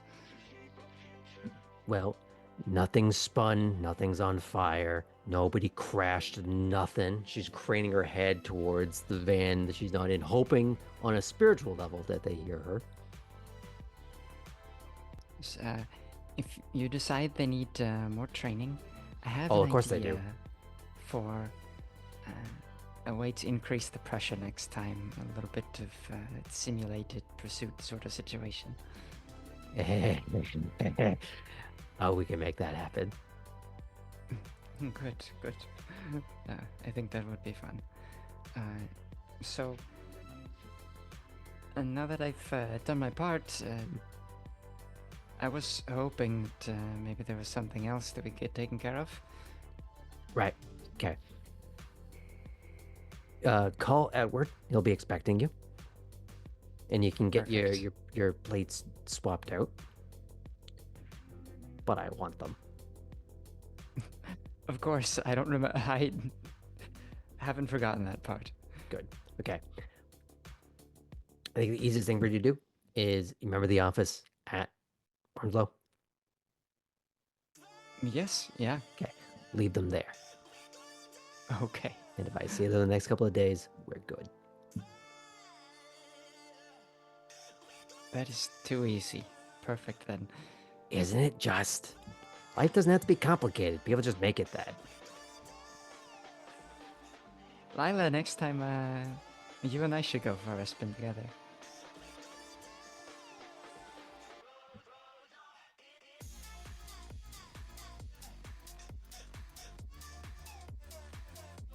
And she just slinks back to. And I actually have to retcon something because Lila didn't bring her car. So Tabby's redemption of getting to sit in that car did not happen. Oh no. That's okay. Instead, what we'll do is they didn't get in Titus's car in the pit, but she was poking through and pointing at all the things on the car, actively going, "Hey, that's kind of neat. Is what this does. Is that what that does?" She was still giving you an active interest in the car, so that way you're getting something. And then when she eventually files back into the van with you, she's going to be quizzing you on, okay, what does that do? What does that do? What does that do? Why is that broken? Just test it. Accelerator, brake, clutch. I don't know. Those are wipers? Ah, okay. Oh, But unless there's anything else. I just need Cora to end the scene very simply, approaching Titus and saying, you mentioned we could maybe do something to this. And that's it. Since... You mean to her car? Mm-hmm. Okay. I would say while Jimmy is busy working away at detailing it, you can have the hood open and start tuning it. Awesome. She's already in her overalls, so Yep. that's great. So we can fade out on Titus alongside. That'll be fun. We can fade out on it just the gleaming engine bay and our Nasi trio heading back out. And the soul cleaving experience that is Jimmy's life. And we can fade it out there to go on break, and we will resume with our other players when we come back. See you soon, folks. Welcome back to Savannah by Night.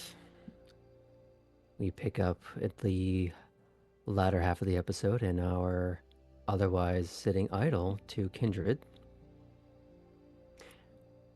We will resume first with Artem.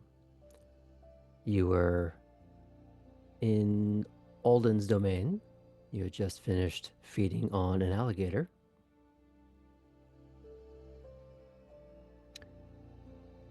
There's still quite a bit of evening left, however. Now, while I do have something in particular immediately for you, do you have something that Artem would be doing in the immediate aftermath of feeding? Other than the fact that he's just wearing his short shorts. Right. I think the idea was basically that he'd feed and then he'd just go back to working. He's got something to ask Alden at some point, so we can do that now. But that's pretty much it. I'd say as you are gearing down to go ask Alden something, you see a vehicle starting to approach the house, and you know Alden is at the house. This is an older pickup truck. I don't suppose I would recognize it. I'm trying to think that if you would have actually seen it. It has appeared on screen before, but I don't believe... I think I'm the only one that saw him get out of it. So, as this is pulling up, it's going to be approaching the house. There's no hesitation to it.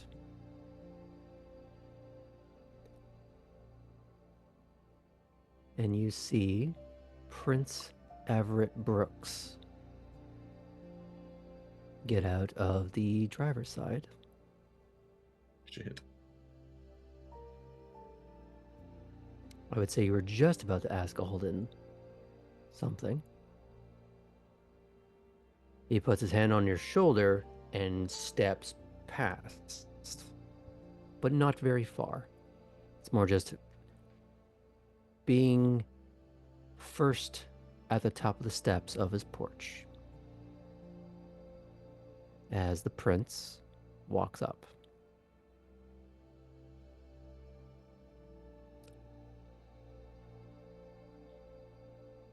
There's this long, tense stare. In that moment, what are you doing?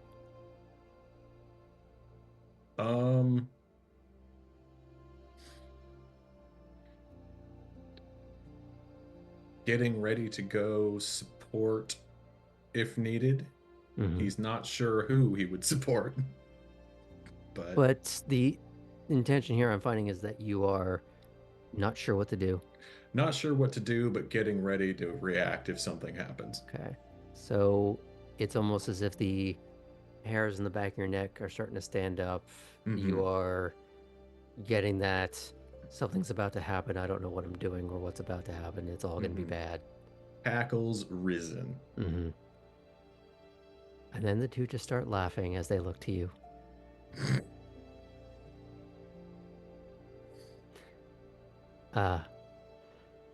You must be Artem. Hello. How have you been acclimating? Very well. Your hospitality is very generous. He looks to Alden. He hasn't died or given me a reason to kill him yet. Well, high praise. I have a task for you. And he looks to Alden. If you can drag her out tonight, she'll be made to.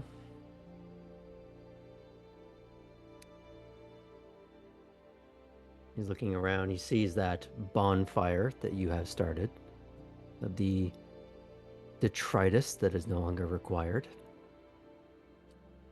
He peers around you to the open door, the front of the house.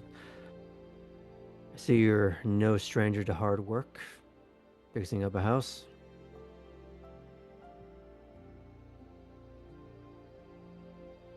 You have access to a car?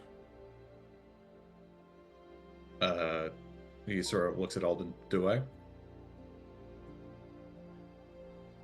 For now. For now.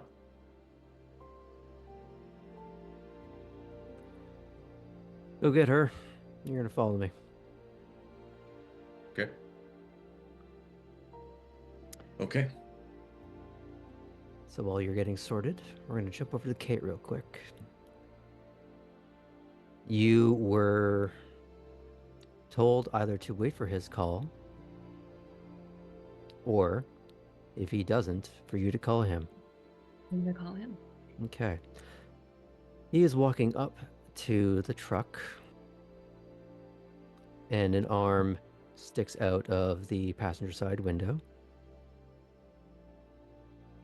Masculine. Hair along the arm. Even from the arm, you can tell someone probably in their late 30s, early 40s. This is weathered. Hands him a phone. Yes. It's Fulton. You said to call. Yes. I have something for you. I'm going to send you a pin, and you're going to go there. Wear something you don't mind getting dirty. Something that you can wear in front of a crowd. Understood. See you soon. See you then.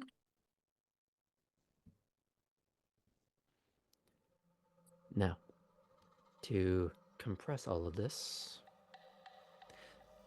Artem and Chris, you're going to get in the older Charger. You're going to start following him in the truck. For Kate, where are you right now? I am just leaving Chuck's. I took some of that edge off. Mm-hmm. I set up my dinner date for later. Mm-hmm. So I'm downtown. Okay, so you're going to have to go home, probably, to go and get dressed down. I do have the garment bag in the back, but considering I'm street parked and I don't want to walk back in the bar to change, I'll just swing by the house. Mm-hmm. You would get the impression this is more work than subterfuge. So your quote-unquote blackout outfit may or may not be what you really want here. Mm-hmm. He did say public. Mm-hmm. Artem, you look like you have a... Yes. Artem is going to put on pants. Good. He's going to... he's trying to move very quickly, so he's probably just going to pull them on over the shorts. Mm-hmm. But he's now no longer wearing short shorts. Okay. I'm assuming he put on a shirt. Yeah. Okay. Oh, yeah, he wasn't even wearing a shirt. Nope. Yes. He went damn near skinny dipping with alligators. It's just the kind of guy he is. Okay. Chris will be wearing whatever she was wearing to start tearing down the house, which is basically regular jean shorts, tank top, and the very loose plaid work shirt.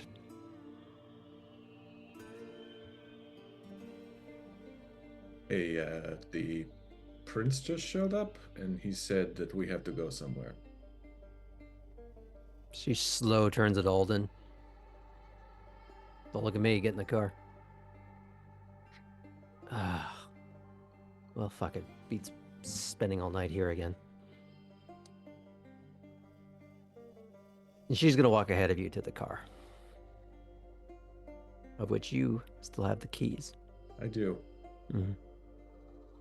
And of course, you are going to follow the prince. We'll compress that up.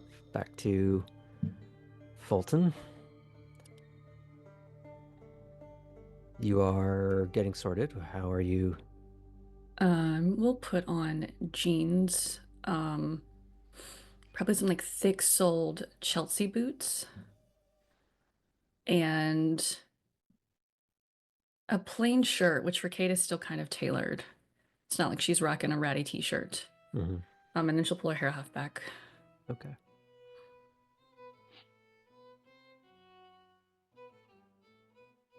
Oh, okay. You're gonna get a follow-up call.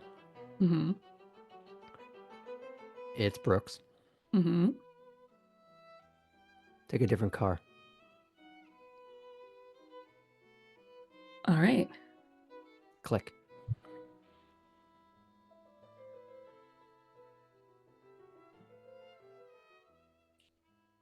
The location pin you get is just looks like a residential neighborhood. Nothing special about it. It's not particularly like expensive houses. If you were to spend any time looking at it on a map, you would find a lot of smaller, older single homes.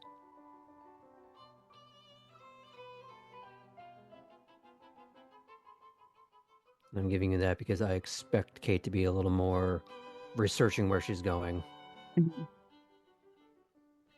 I don't think I know about the driver yet. You do not, but you know the concept of ride shares. Mm-hmm. Yeah, I'll do that then. Okay. It was either that or call Sokolov. He has other things to do. Mm-hmm. Okay. So you're just trying to install the local rideshare app, or are you trying to use one of the unnamed big brands out there that we don't advertise?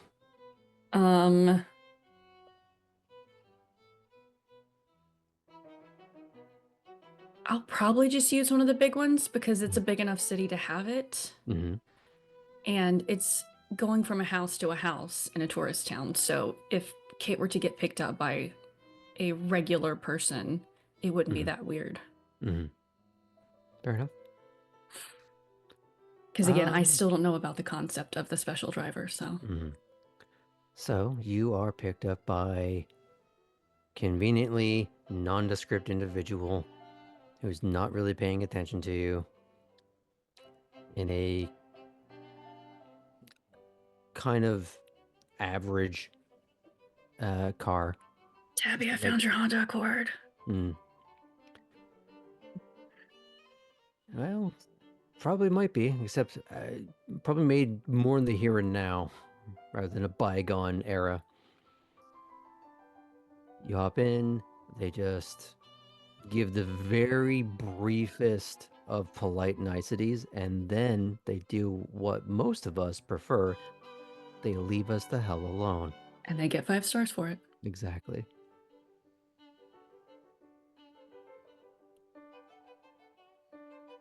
You arrive in the predetermined area, but as you get there, and this is going to be the same for both of you, the roads are not in the best condition.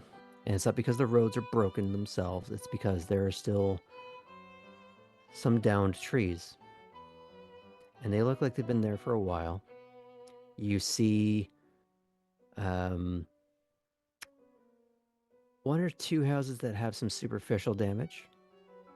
But the further you go into the area, you find more and more. Not every house is shattered, but you do see a few that are rendered down to toothpicks. You do find a few where there's a tree gone through the roof or just lying on the roof. And you are seeing property damage everywhere. You are seeing places that are not habitable. You still see houses that are fine, but still with some damage. But the further you go to follow this pin, you're finding more and more. The car is having to adjust for some things. And as all three vehicles get in range of the destined pin, sorry, I will ask the driver if this is like hurricane or tornado damage. Oh, this is still left over from a hurricane a couple of years back.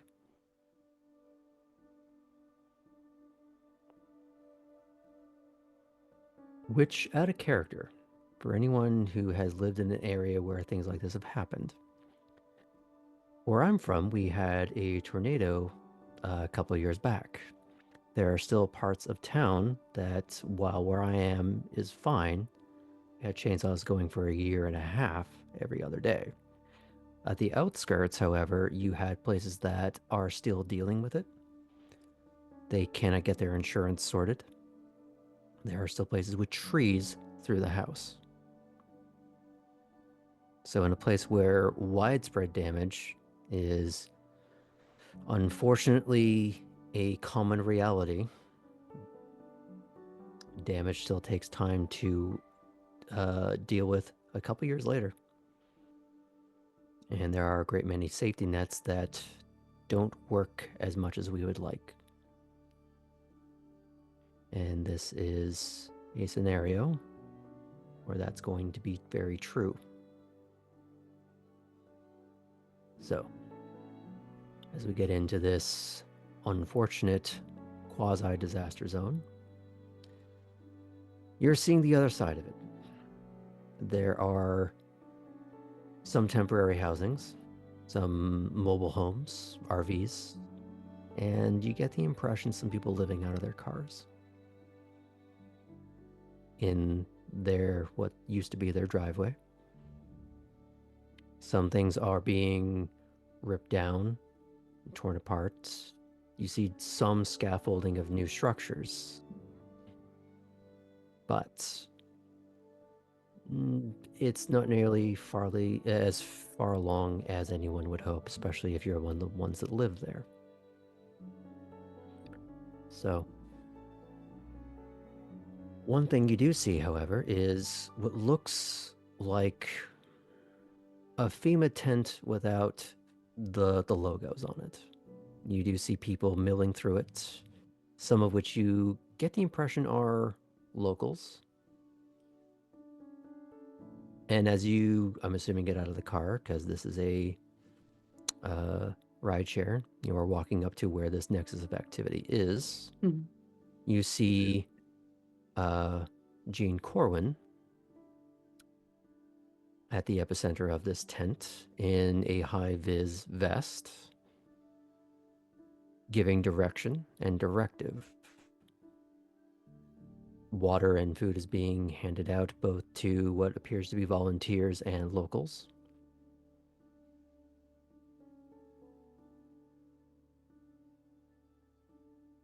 You see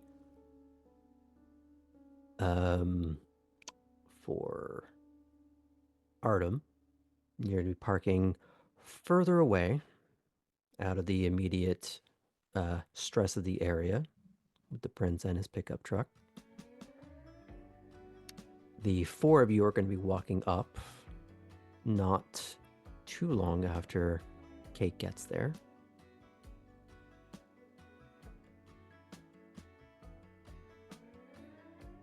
So he sees Corwin, going to give a little upwards nod in her direction. And she responds simply by pointing over in a direction rather than breaking the flow of her direction, handing things out. He'll lead all of you towards, which I guess would be 5.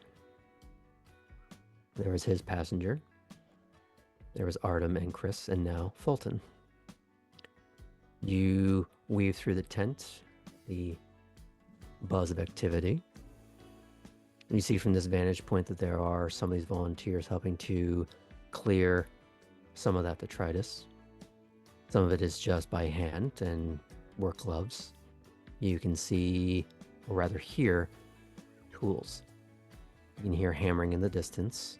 You can hear chainsaws going. It's hard to pinpoint exactly where, but you know it's more than one location. You see there are a few floodlights that have been plugged in order to facilitate some of this. That's just because it's nightfall, that the situation doesn't go away. People are working through the night.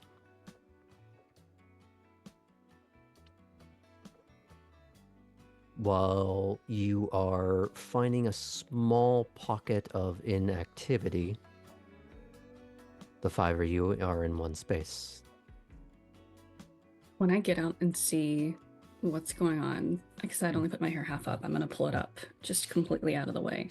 We're about to do some hard work. Mm-hmm. And you see the prince and his person just in plaid work shirt, obviously pushed up. The individual on his right has a sort of weathered baseball cap. If it ever had an emblem, it's long gone.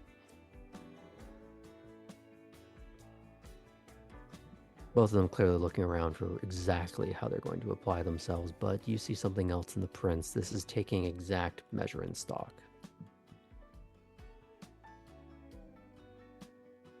So, do either of you say anything? When he's kind of finished that focus, that calculation, if I haven't like fully made it up to him before to, do like a check-in, I will. Okay. What do you say or do? Just say evening, sir. He's going to lean in. He goes, deference is fine. Sir and title, not here. All right. So, if it looks like people are looking around to see how they are going to apply themselves, Artem will say, hearing all the different tools, he'll say, I can work with a lot of these tools. Where do you think would be the best place to start? Going to hold a finger for just a moment as Corwin is walking over with someone that you may or may not be able to recognize.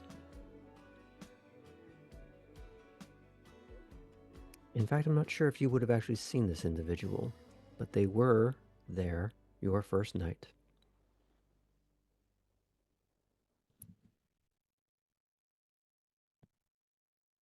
a slightly more stout older man, dark hair, beard,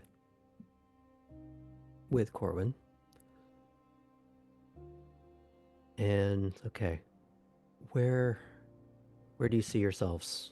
How do you think you can best apply yourselves? She's asking both of you.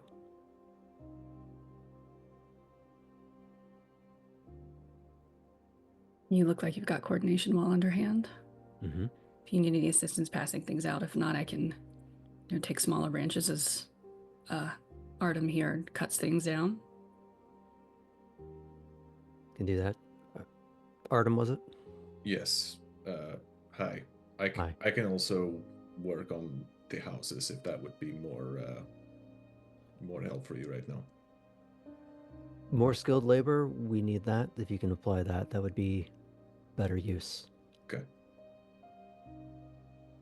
So I'm going to have you go with Mr. Limehouse.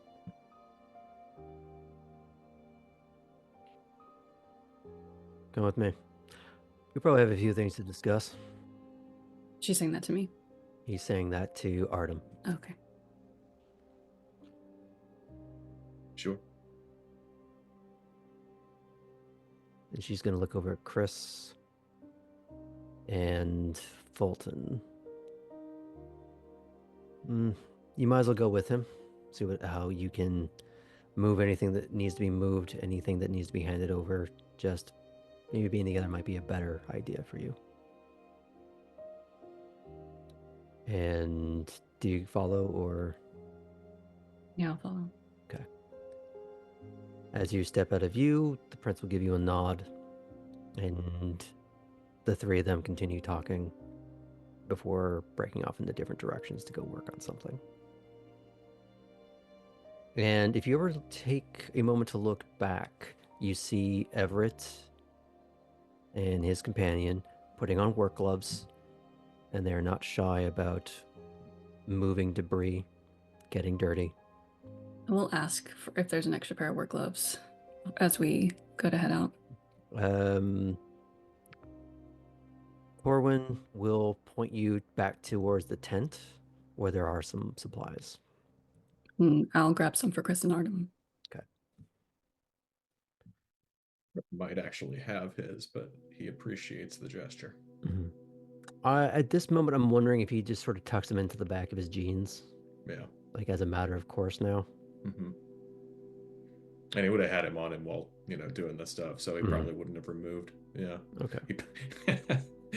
They're tucked into his shorts, so he gets them out. Okay. So what you see is a rather somber sight. You see someone who this was their house, this was their entire life.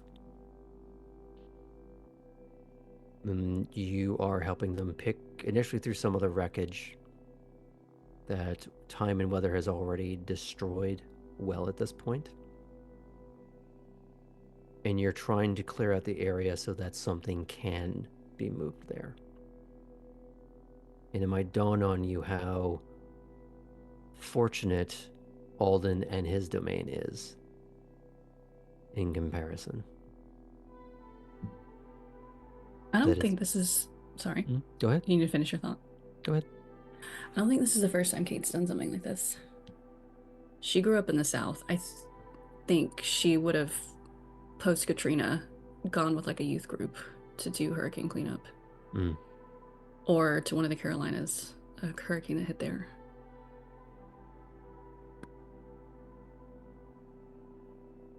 Fair. So if she can't do the detailed work that Artem can do, but she can help break down pieces and get stuff off the houses. All of that is extremely necessary. It's one of those daunting tasks that can only really be done by many hands making light work. And unfortunately, a lot of it is just getting rid of what's there, salvaging what you can, but mostly it's about just scraping it up and moving it. I'm keeping an eye out for anything, but knowing if it's been a while, they've probably picked through what can be salvaged. But still keep an eye out just in case. You know it's been at least 2 years. Okay. But for Artem, because of your botch last time, you're not noticing her mood. Chris, That's something I could pick on. that's what I was getting to. If you would like to roll perception empathy. It's going to be at a 7 because you don't really know her.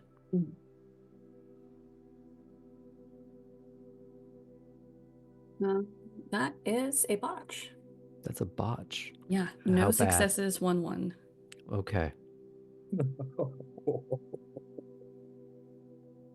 Do I get my club patch now? Oh, I think the only person not in it is Cora at this point, but law of averages says we'll get there. No. We had 2 botches on Chris's mood. You're the mysterious woman. Mm. She's built that wall real thick.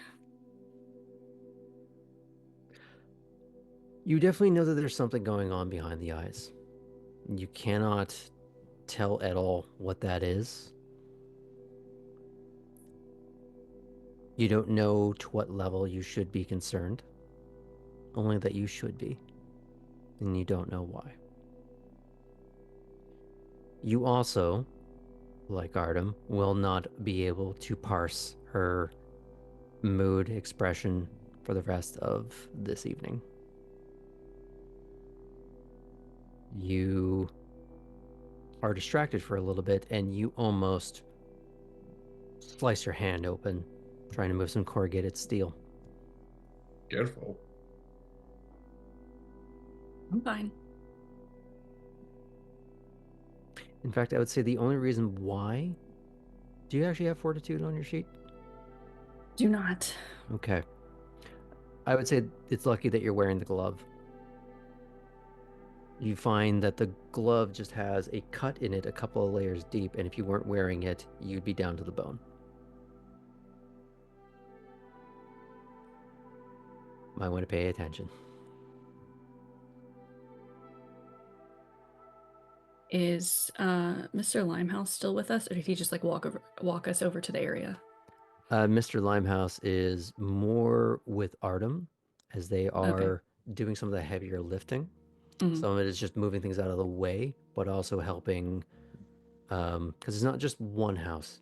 There's obviously a scattering of things, so you are going from place to place, finding where you're best at use. So you do sort of yo-yo to and from each other, but in fairly good proximity. So there's never a loss of eye line.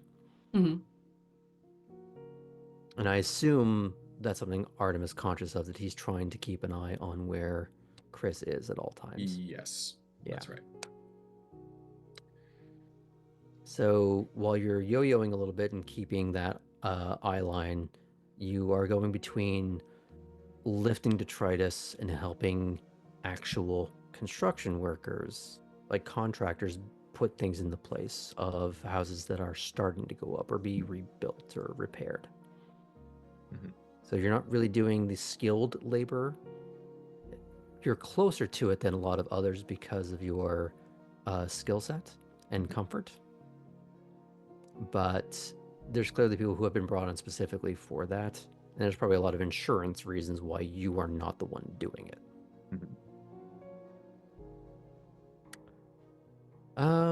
Do I stay close enough with Chris and the like back and forth to have conversation in the process? Yes. Okay. Absolutely. So how long ago was it?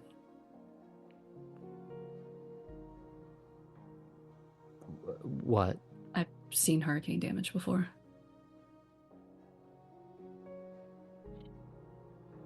Couple years. Were you here then? You get this 1,000-yard stare, slow nod. You are not even in her line of sight as she makes it. Mhm. She's just trying to go through the motions. Sorry. I won't press any further. And she continues. It goes through periods of a little more ardent that this needs to be done. I'm doing what I can to a certain amount of, well, you don't know what. There's less energy behind it, but you don't know what that's supposed to be. But you do see that 1,000-yard stare. I'm gonna switch topics. Mm-hmm. Keeping Artem humble. It takes her a little while to dial back into like chit chat. just anything.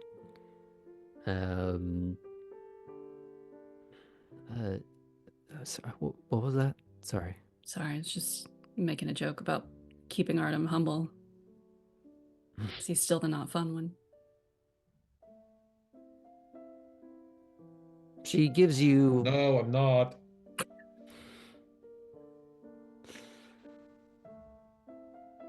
He's getting better. Good. Hate for you to get stuck with a stick in the mud. Could be worse.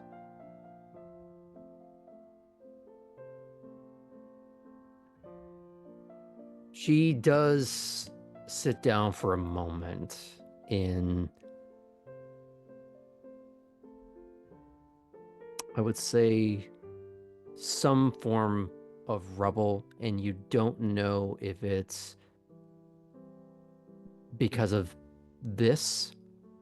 You don't know if she's reliving something, or you don't know if it's the rubble of her own life at the present. She's not tearing up, but she is staring out at all of this very slowly, absorbing it. And I say that if Artem catches that, he doesn't really know what's going on, but he tries to like get her engaged on something with him so that maybe he can, his thought is maybe he can break her out of whatever. I'll let you try that in a moment. I was going to see Sure. if Kate had a thought that she wanted to explore with it. You need a minute?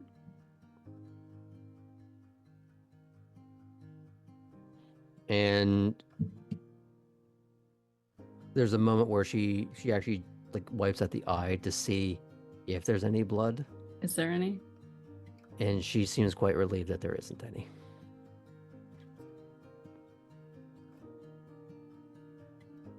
Must have been a pretty fucked up situation, huh? You have no idea.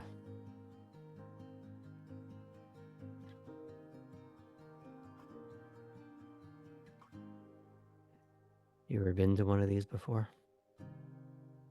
Grew up far enough inland, but seen the aftermath before.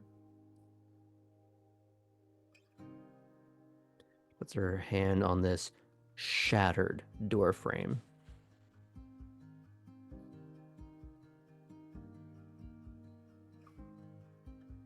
Aftermath doesn't really do it justice, even if you live here. Nothing tops being in it.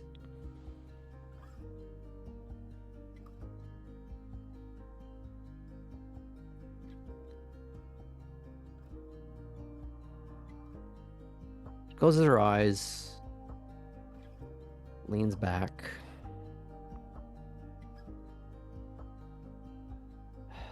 Help me up, would you? Yeah.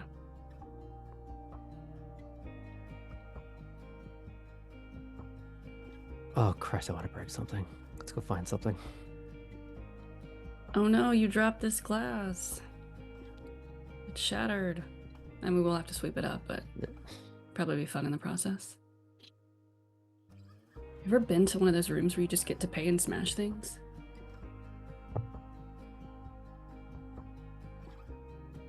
She looks like she's about to say something, which for the audience is, that's where I live, but she doesn't say it to Kate. Help me get through my intern at Congress. So you're going to find some things that need breaking Mhm. either helping her with it or holding it for her, but there's some clear engagement of constructive destruction would be the best way I can put this. You're putting her rage to use. I'll start daring her to be like, all right, could you break that like bigger and more difficult to break things? I'm gonna try to like find things where like it's a challenge for her, but it's not gonna like set her up to fail and make her feel shittier. Mm. And if I have to roll for that, I can. But I'd say we leave this more sort of short scripted as that's the descriptive intent okay. of you trying to help her along to find things to break and be useful in her pain. That even if you've botched, I'm not going to deny you knowing. So you're able to do that. Artem would be able to see that you're doing that. And we'll come back to your final thoughts on that at some point. But you're able to see that she is managed within, or rather, without having to be in your immediate reach. So that's something. Yeah, Kate, you very likely catch that Artem is often looking your way, but not really your way, more Chris's way.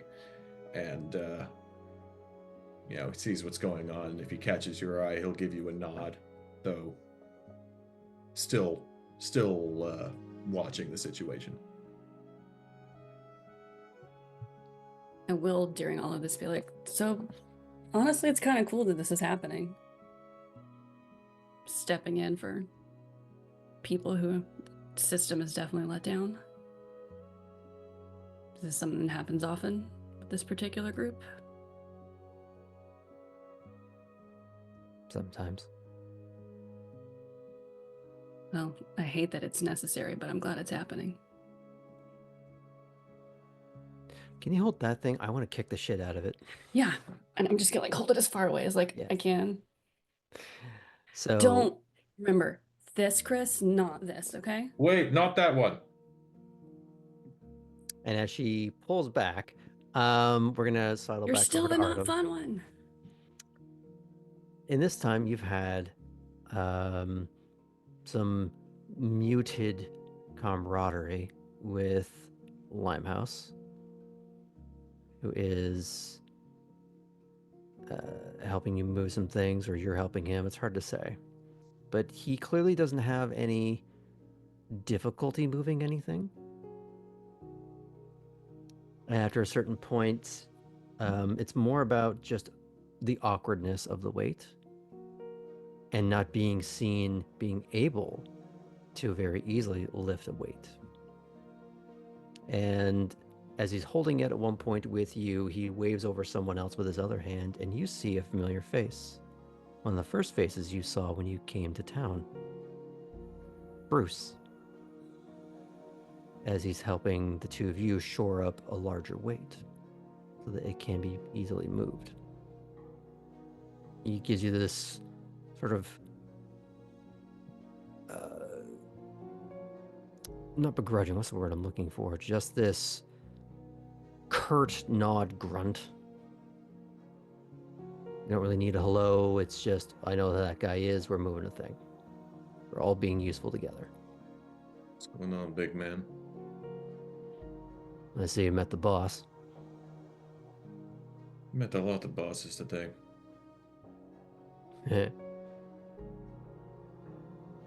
All right, 3, 2, 1. And between the three of you in this little area, you're able to get things out of the way, making the job easier for some of the crews that are here, letting them have access to things, or families having access to things that maybe they didn't have access to before. Whatever they find there is still going to be damaged, waterlogged, maybe beyond recovery, but in a small way, allowing them to have a bit more closure of something. Even if you find something that's broken, you knowing where it is can take one of those shards of glass out of the heart. And in your own way, you're helping with that. Whether you meant to or not, you are getting a front row seat to it.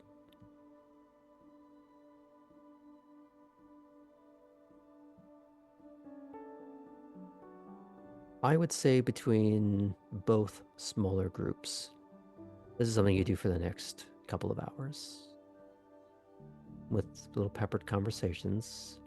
What And we'll, time would you put it at? Because if I need to, I'll send a text to Sadie saying I'm running late. I'd say you'd have to. Okay. Well, you've had your little peppered conversations with Chris, even if it's just a bit of companionable silence while helping her doing something, you are interacting with her. But for Artem, are you talking at all with Bruce or his quote-unquote boss? I'd at least go for like, because I don't know Limehouse. I'd say, what do you do around here? So you're just asking him, okay? Yeah.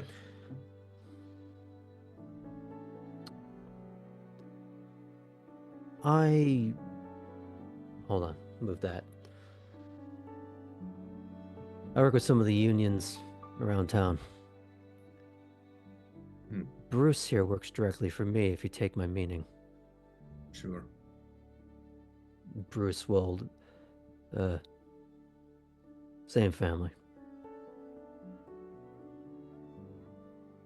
Well, that seems like good work.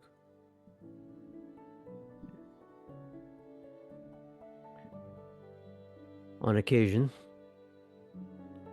we like to get engaged in this sort of thing. Some of our union members are affected by this.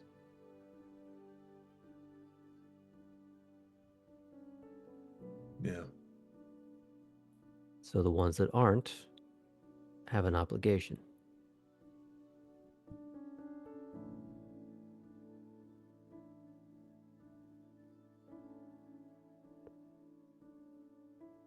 How are you finding your time here? It's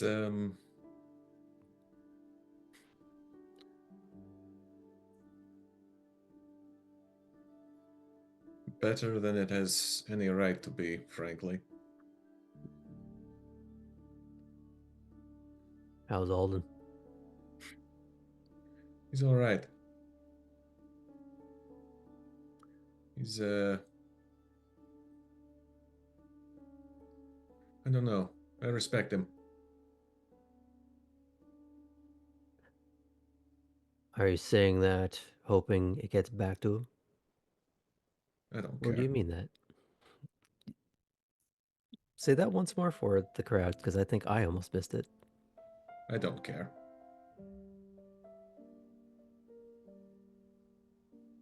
We might just get along after all. What are you doing for work? Landscaping.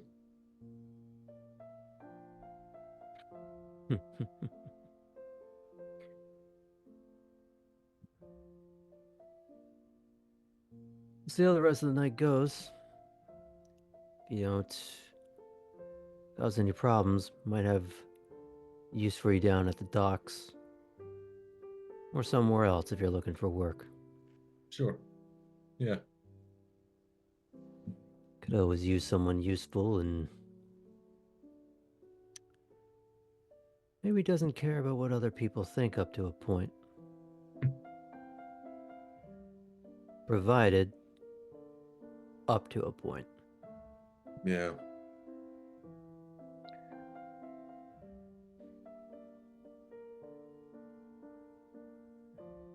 I have some Bruce here. learning to do, I think, but yeah.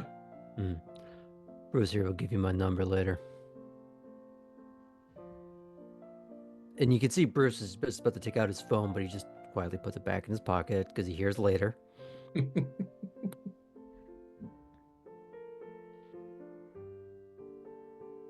But Bruce strikes up a bit of conversation. Goes,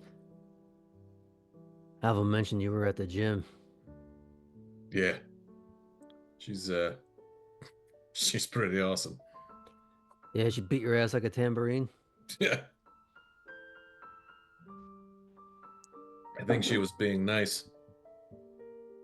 Oh shit. Just here when she's actually trying. It's fucking rad. I bet. You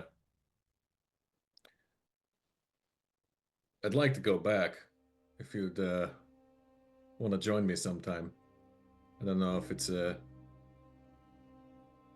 members only club situation or whatever. I could use some fresh meat. Sure. Yeah, we'll work something out. Is it okay if we fade out from that part of it really quick? Cool. Let's say leaving on a little bit of bro dude energy is not the worst thing. Just a couple of himbos moving some refuse. So I'd say after a little while, you don't tire out the same way as you did when you were mortal, Kate. But mentally, you still do. After a little while, the two of you do need to sit down for a bit. Maybe on a curb, away from some of the mess mayhem, but still among the noise. I imagine this is probably when I check the time and text Sadie. Probably. I'll just send work thing running late. Want me to text you when I'm done? You do see the three dots for a little bit and goes, And then when it's not like a quick response, I'll add, or I can bring over dinner tomorrow.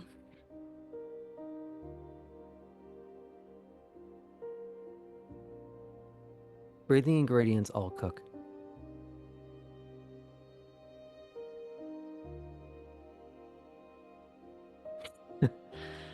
And I don't know if Sam, you Kate's good? little smirk is something that Chris would pick up on. Mm.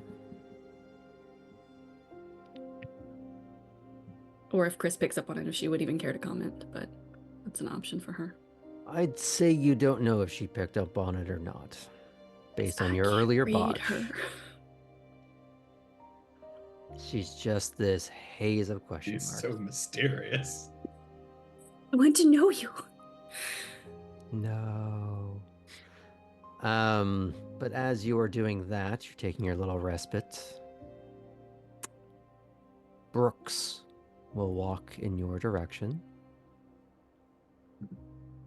Do you stay sitting on the curb? Nope, or do I'm you- going to stand up. Okay.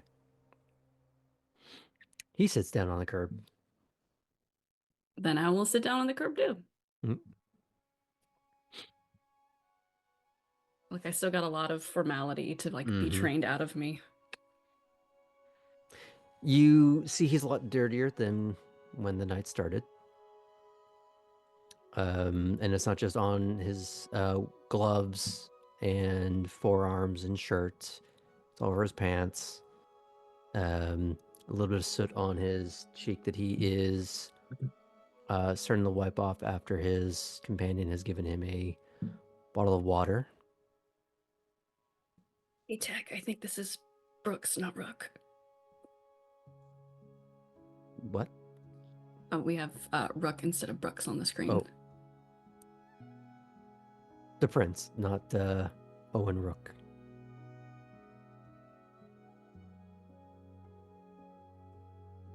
Okay. Sorry. Continue. That's okay. I'm glad somebody's looking at stream because I can't. So he cleans off his face, partly by dousing the work glove and then just haphazardly doing it. He's just not entirely caring about being ultra presentable, more a case of let's just get this off of my face, we'll deal with it later. And the other man sits next to him, kind of wordless. Not in a detached, but more a case of used to sitting in companionable silence after doing work. Would I, from experience being around a lot of ghouls, be able to pick up on if this was maybe a ghoul or if this just is someone I haven't met yet? Someone you haven't met yet. Okay.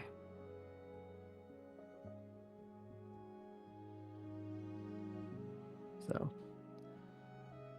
it's going to look at the two of you.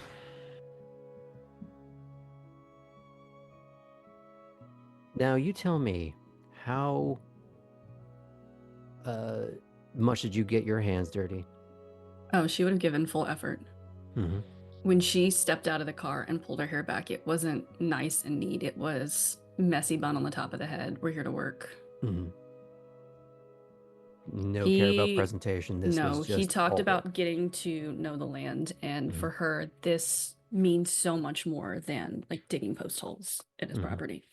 This is understanding the people and the land and the stuff that shaped it, and just the immediate more respect for Brooks, knowing that he is stepping in and taking care of the entire community, kindred and not, through something like this. That ruling is not just ruling the kindred, it's taking care of his entire community. It's going to look the two of you over and see the state of you, which, as you described, is you were working hard. You were moving things. You were, at some point, maybe you'd pulled back to like either hand out water. You were always staying busy no matter what you were doing.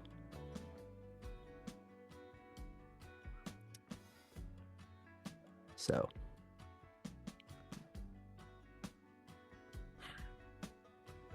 at least you're no stranger to actual hard work. Nice to see.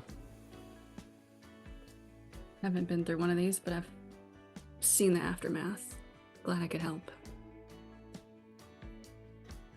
Above the table, does Kate mean that, or is this part of the pantomime? No, she means it. Okay. Like I said a second ago, her level of Mhm. respect for him did like infinitely increase seeing the way Wanted to he's taking double care of check. the community. Yeah.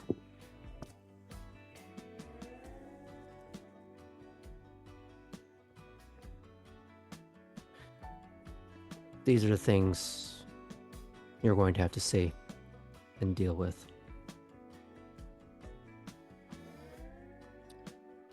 Wearing laurels. It's not a fashion accessory, it's a responsibility.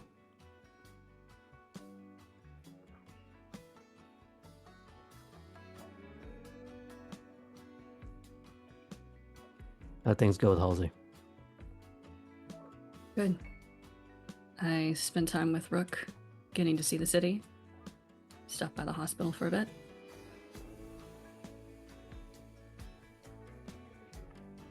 Good.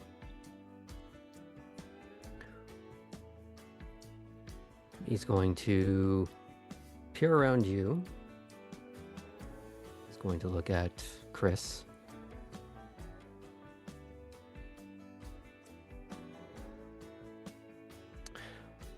Harder night for you, I imagine.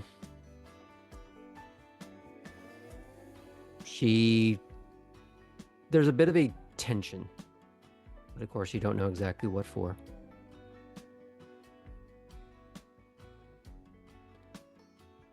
He adds,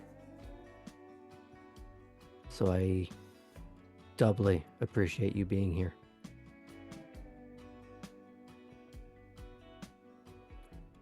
Tell Alden I appreciate it.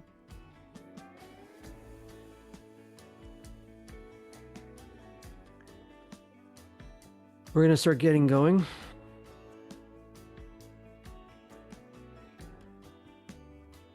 You might want to get a ride back with them.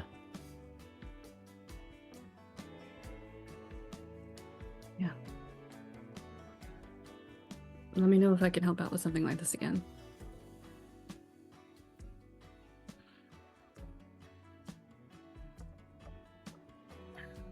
He does take a moment to further survey the scene. This isn't a one-night project. Yeah. Unfortunately, it cannot be an every night project. People spare what time and effort they can. And even that isn't enough. It never is.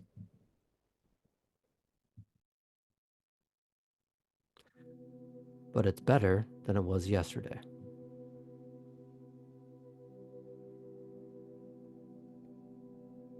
And ultimately, as he leans up and his companion helps him up, that's all anyone can actually do. We all have limitations. That companion has not introduced himself yet, has he? No.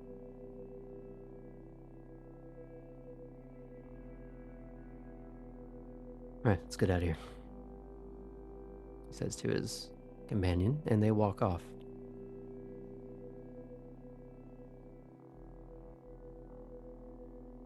Leaving you with Chris, who looks just a little more shell-shocked than she did a moment ago. Come on, Chris. That kind of conversation can't freak you out too bad. I'll go to help her up. There's an initial resistance, like a cat that does the whole boneless thing. I'll grab not in like a a- second arm and just Yeah. like make an It's- overdramatic show of it. She fights it after that initial pantomime, and she fucking, god damn it. And Just she try stands to up be on her nice, own. Chris. Jeez. Also, I'm gonna need a fucking ride, okay? I'm trying to be nice. Ask. Oh, so you're being nice to get a ride. I could do both.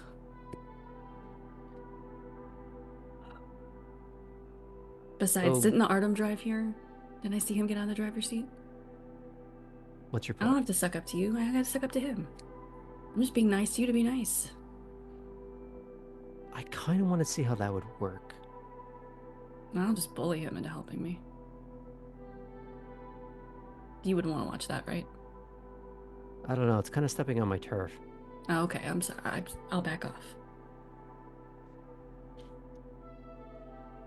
So we'll pan back over to Artem. You're starting to finish up with all the little tasks that you've been doing. I'm assuming it's been nonstop. You never took a break. Yeah. You have been doing whatever you've been told or whatever you can find that needs doing. In these situations, I imagine you don't need much directive. You will find something that needs doing, and you will change if somebody gives you something different to do. Yeah, and he's probably going to change mostly when someone needs like more hands. That like if someone's trying to do something that it's going to take more than one person to do, that's when he's going to drive off. For the most part, he can pretty much self-direct. Okay. So you've been going nonstop at that and doing it well. And as things start to wind down a little bit, the crews seem like they're going to be going for a while, but the hour is approaching late. You can't be out much longer. It's not a long drive back to where you have to go, but it is a good idea to get out early. You don't know what can happen between now and home. Gotta account for a certain amount of the unknown. As Limehouse and Bruce are starting to peter out, there's an exchange of numbers. If you don't already have it, you get Bruce's. Alright, let's pull the notes. Hold on. I don't think you actually got it. When you first Yeah, you met might Bruce, be you didn't right. have a phone yet. Yeah. So you get Bruce's number. You'll get Samuel Limehouse's.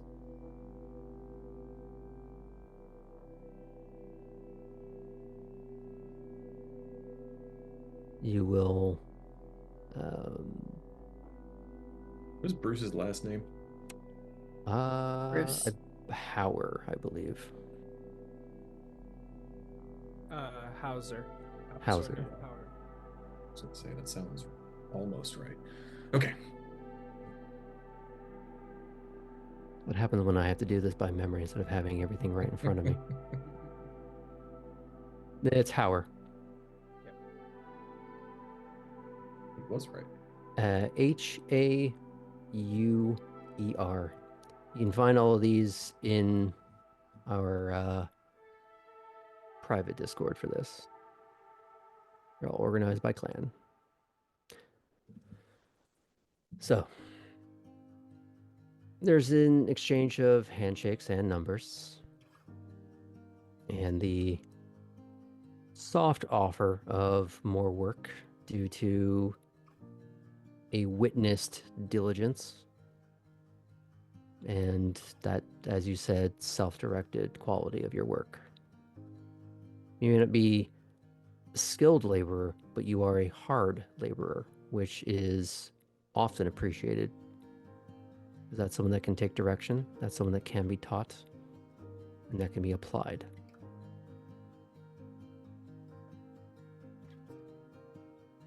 So, I've still got jobs to do for Alden, but if that dries up, I'll reach out. Thank you.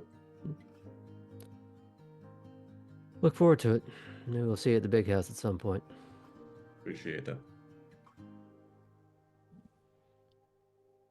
Bruce will give you a nod. And it's a little more smirking and playful than the first time you met, where it was all uncomprehending in business, and it was just a little smirk.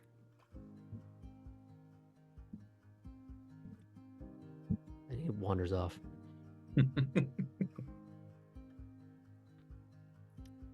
I'm assuming you'll wander back to Chris and Kate.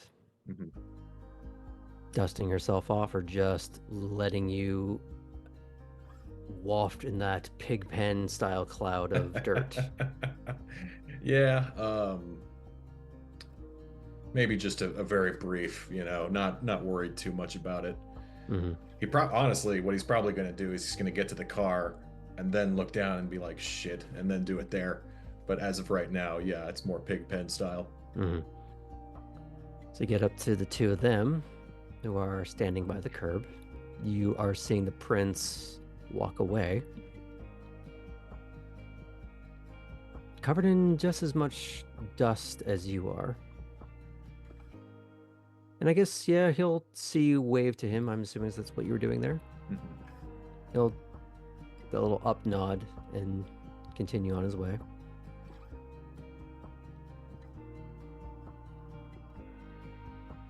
Quitting time, ladies.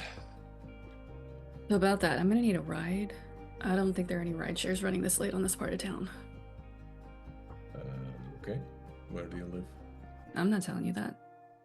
I'll give you like a 4-block radius, but all right. She leans in. Would you take me to Artem. where you live? Think about it, Artem. Well, you're asking me for a ride. It's a little different.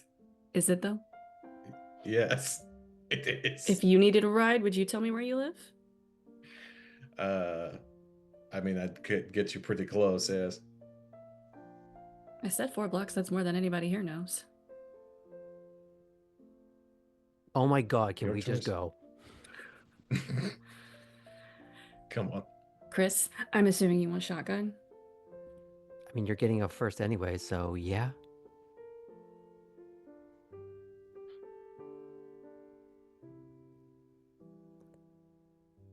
So, I'm assuming you all file in. Mm-hmm. As you start meandering out of the neighborhood, is there any further conversation you want to have before we begin to close out?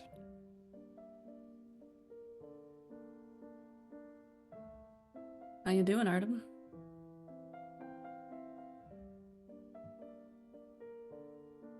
You know. Is that your first time seeing hurricane damage? Can't imagine you get too many hurricanes. Where are you from again? East.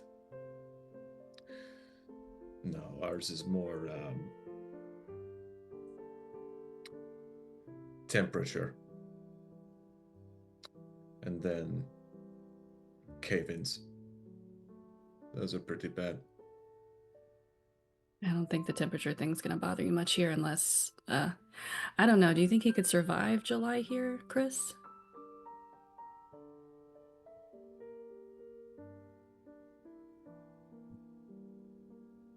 Wait, it is July in the game.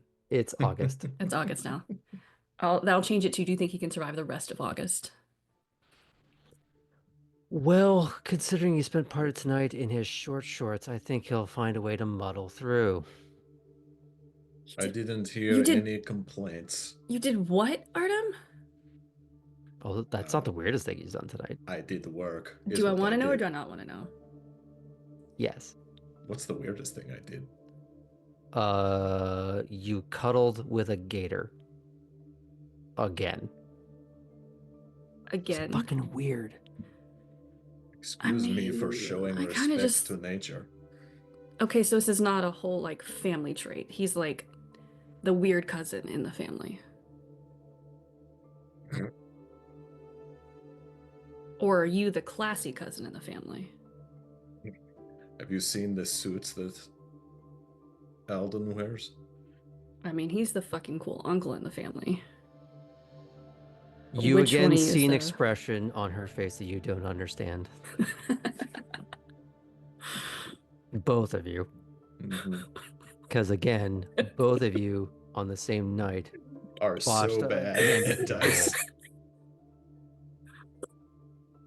All right, so which one is the weird one in this family? I think I can... Think you're your own flavors of weird. I was going to say, I think, Graham, I can take the liberty of saying that both Chris and I at the same time say that one. Yep. Read my mind on that. Good to know. I imagine there's a moment of they both point and like, no, you. No, you. I'm just having fun watching this. I didn't get to know a lot of your family. I imagine it's a little like a more serious version of Bugs Bunny and Donald Duck. Duck season, rabbit season? Yeah, Daffy. That whole thing. And this goes on for a little while. Whatever previous stupor she was in, she's come out of at least a tiny bit. And I don't know if you missed, because Kate would have said, you know, I'm just having fun. I didn't get to know a lot of your family back in DC. There would be a little bit of recognition at that. It's just, from what I understand, we're not everywhere. Yeah. I got some nice parks, but it's not the same thing as like the wetlands out here. I don't think you're gonna find any gators to wrestle there. I don't know, there's some weird shit in the Potomac, so who knows? I hear mostly bodies. Well, I mean, if Artem could be into that, I don't know. Not my scene. Oh, ick. And she just sinks down into the seat.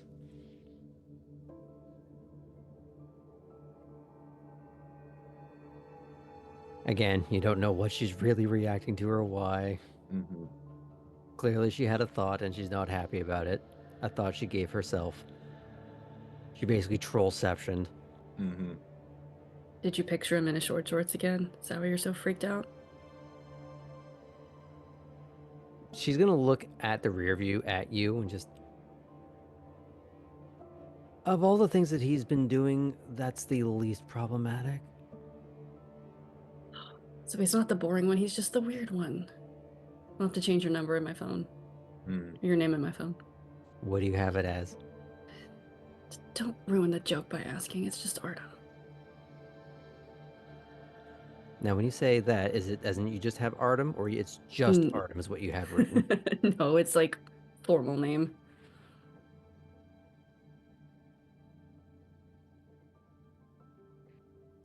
Okay. I'm assuming this banter goes back and forth a little bit, and you do see her kind of come out of the further out of that stupor, which I don't know if that was the intent, but that has been the result. You get more into center town. We won't immediately disclose the address. I told them 4 blocks. I'm going to pick a location 5.5 blocks away. Fair. That is going to throw me off so bad when I come looking for your house. As you hop out, is there anything you want to add? Or This was... I don't think fun's the right word, but it is nice hanging out with you two. yeah. Good work tonight, too. Thanks. I meant all of us, but also, yes, you. Good job. Nope, you were only talking about me. I hate her a little bit less now. Yes. Good. See? You just need to get to know me. Good night, Kate. Night, Chris. I'll send you something in the group chat. Don't worry about it. Can't wait. And before you're even 20 feet away, you do get a ping. And it's a blurry photo of someone that was digitally zoomed in, as you get a back shot of Artem in his short shorts on the shoreline, sort of just Johnny Bravoing it. Let me roll something real quick. Okay. Was that to the all girls group chat, or was that just to me? That's to the all girls group chat. So Cora, you get that ping.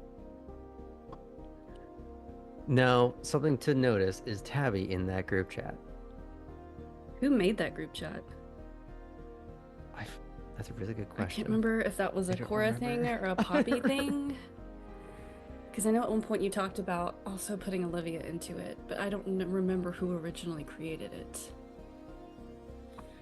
For the sake of ease, we're going to say Tabby is in that group chat. It's basically everyone but Artem. Graham, would you accept appearance plus athletics for how good this picture looks?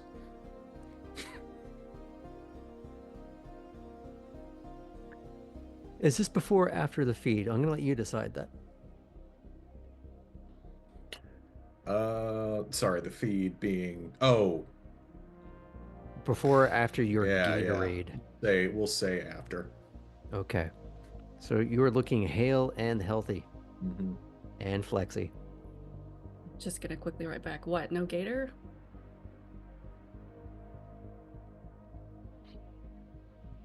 Okay. And so Cora and Tabby, you get these 2 messages with 0 context. Okay. So we've got. I assume I'm rolling at a 6. Sure. Okay. So we've got 4. Do you have any potence? I do not. It's just Okay. fortitude.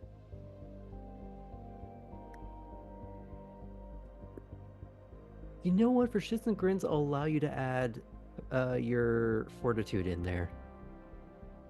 So I we've think got, this is funny. We've currently got 6.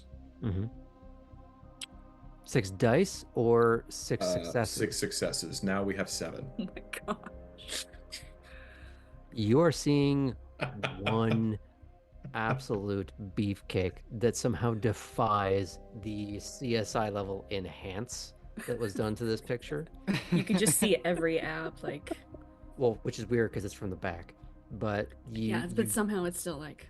Yeah, you just see all the back muscles in perfect clarity. Because Man, of I'm the pretty. blurry zoom in version of like the way that this was captured at night, of course. Cora will write, I didn't expect Sasquatch to be so hot. You get a ha-ha on your message from Kate. I would say also that the header for the photo is Artem. So you know who you're talking about. Yeah. You'll just get a pair of an eye emoji, like a pair of eyes, like googly eyes, on the picture from Poppy. Just have She's her kind of seen this react. before. Mm. Oh yeah, y'all were doing the whole flirty race thing. Tabby, do you write back any at this weird series of zero context messages?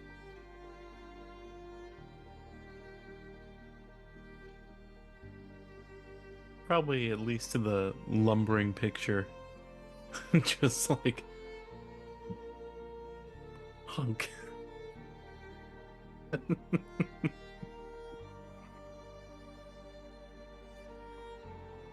Cat that has never caused such a mess. So, as we fade on these little scenes, I'd say we have finished night 5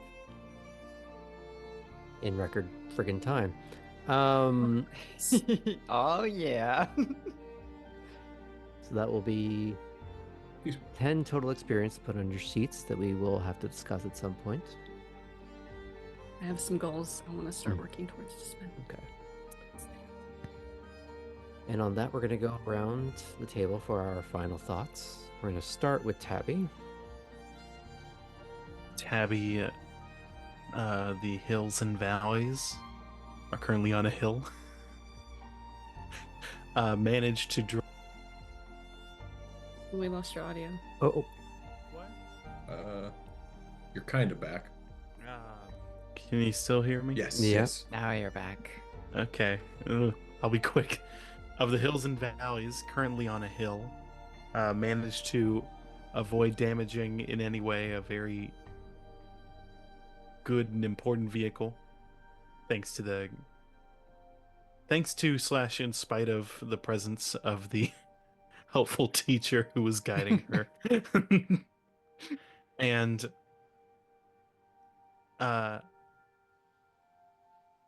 does not suspect Ellie and does not suspect the levels of potential subterfuge going on. Is aware of the goal of gaining information, but due to some ongoing naivete, Tabby is more focused on attempting to succeed and attempting to form connections, if not at least, if not more than that, just start having a group of people that at least will tolerate and respect her. So she's hopeful for the future. okay. Ellie.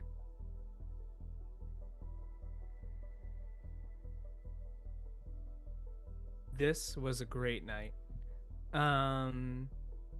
Got to learn a little bit about driving. And I think these are a lot of lessons that are actually going to be really useful for me, and I have some more time to connect with another one of the new bloods, and be able to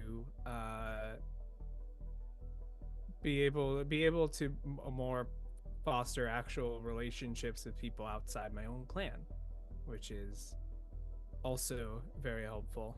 And if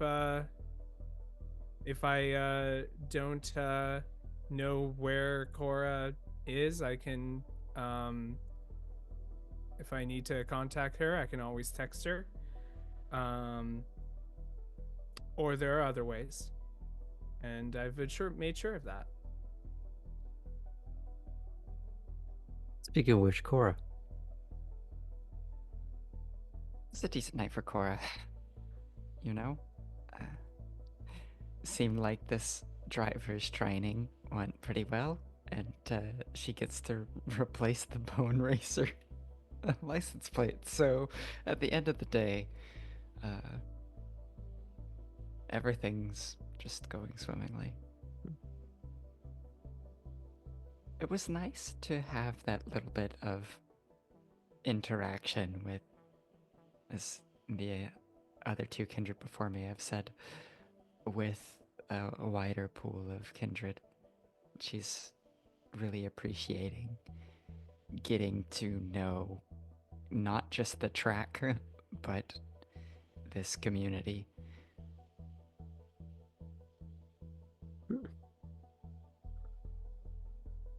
Yeah, things like it's been working out pretty well for her tonight. Let's see how Seems we can so. ruin that next time. Mm-hmm. If there's nothing else, I'll move on. Artem. Yeah, so this is definitely not anywhere near what Artem would have expected, and he's not quite sure what to make of it, other than We talking about the. Chris? I'm talking about the hurricane relief Mhm. stuff. He's not quite sure what to make of it, other than that it's a very positive thing. Mhm. His mind sort of goes back to Zoya and the way that she ruled her domain, and that was obviously very different in a lot of ways. But it's like, like the crocodile thing, right? Like, it's it's not about just getting somewhere and then draining it all dry. It's about creating a sustainable ecosystem that you know you can take just little bits from, and it continues to function and grow and even thrive. Uh, those things are not lost on him, and he's thinking pretty hard about that. Probably due to the botch, not thinking too hard about Chris, although he is cognizant of the fact that she knows what he knows what she's told him, Mhm. and eventually, hopefully, he will put together the fact that this would be something that was very difficult for her. I'd say you'd know that much for free because of the Sure. things she's already told you. Yeah. You won't Okay. know to what extent, and she wasn't having any kind of explosive episode.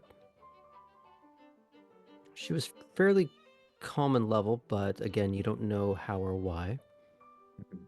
It could be because of a support system that she's starting to lean on, or it could be she's just numb. Sure. You don't know.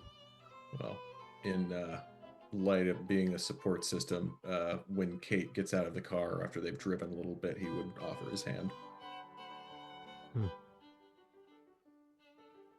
She'd stare at it for a while before eventually, maybe not for another 4.5 to 5 blocks, where Kate can't see her. She'll reach for it. Maybe not for the whole ride home, but she will.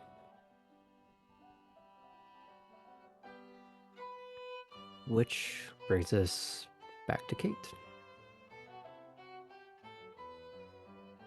This wasn't what she was expecting to do with the prince, but it's better. So much of her sire's rule in DC was ruling from a big level, making big changes and long-term power plays to help people. And this is, at least this portion of it, is boots on the ground, immediate assistance to the vulnerable. And it's different, but it's not, one is not better than the other. And it's a different way to rule, to support your people and meet them where they are. And she really does enjoy seeing that side and appreciate him ruling in that way.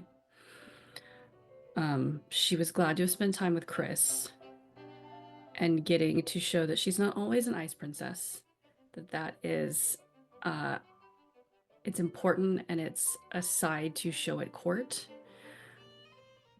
Different people can bring out different sides of her, and she can show different portions safely in different ways.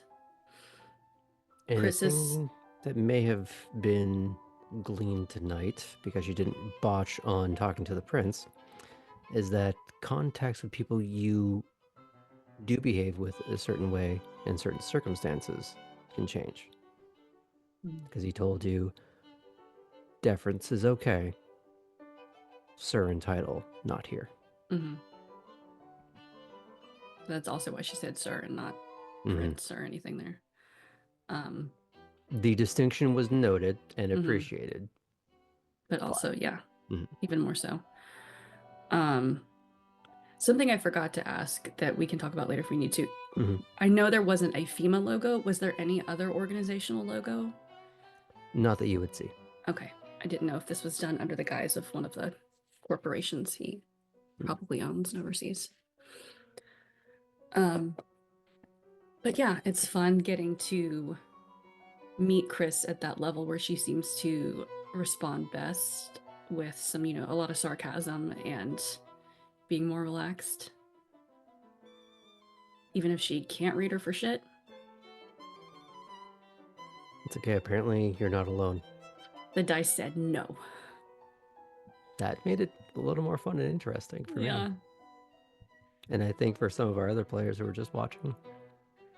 And now she's gotta figure out what kind of ingredients to go get for tomorrow.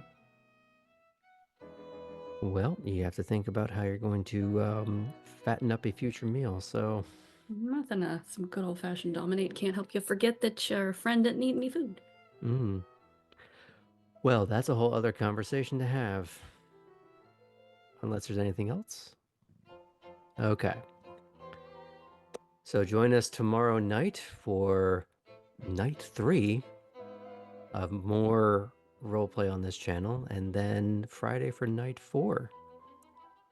A reminder that we have tomorrow's Age of Innovation, and then Friday is Star Wars, where we see how Martell's other hilarity ensues. But other than That's that, funny. Well, we'll see. Don't remember what tag Elby made for Star Wars. Anyway, check our socials, our Discord, and thank you for joining us. See you soon.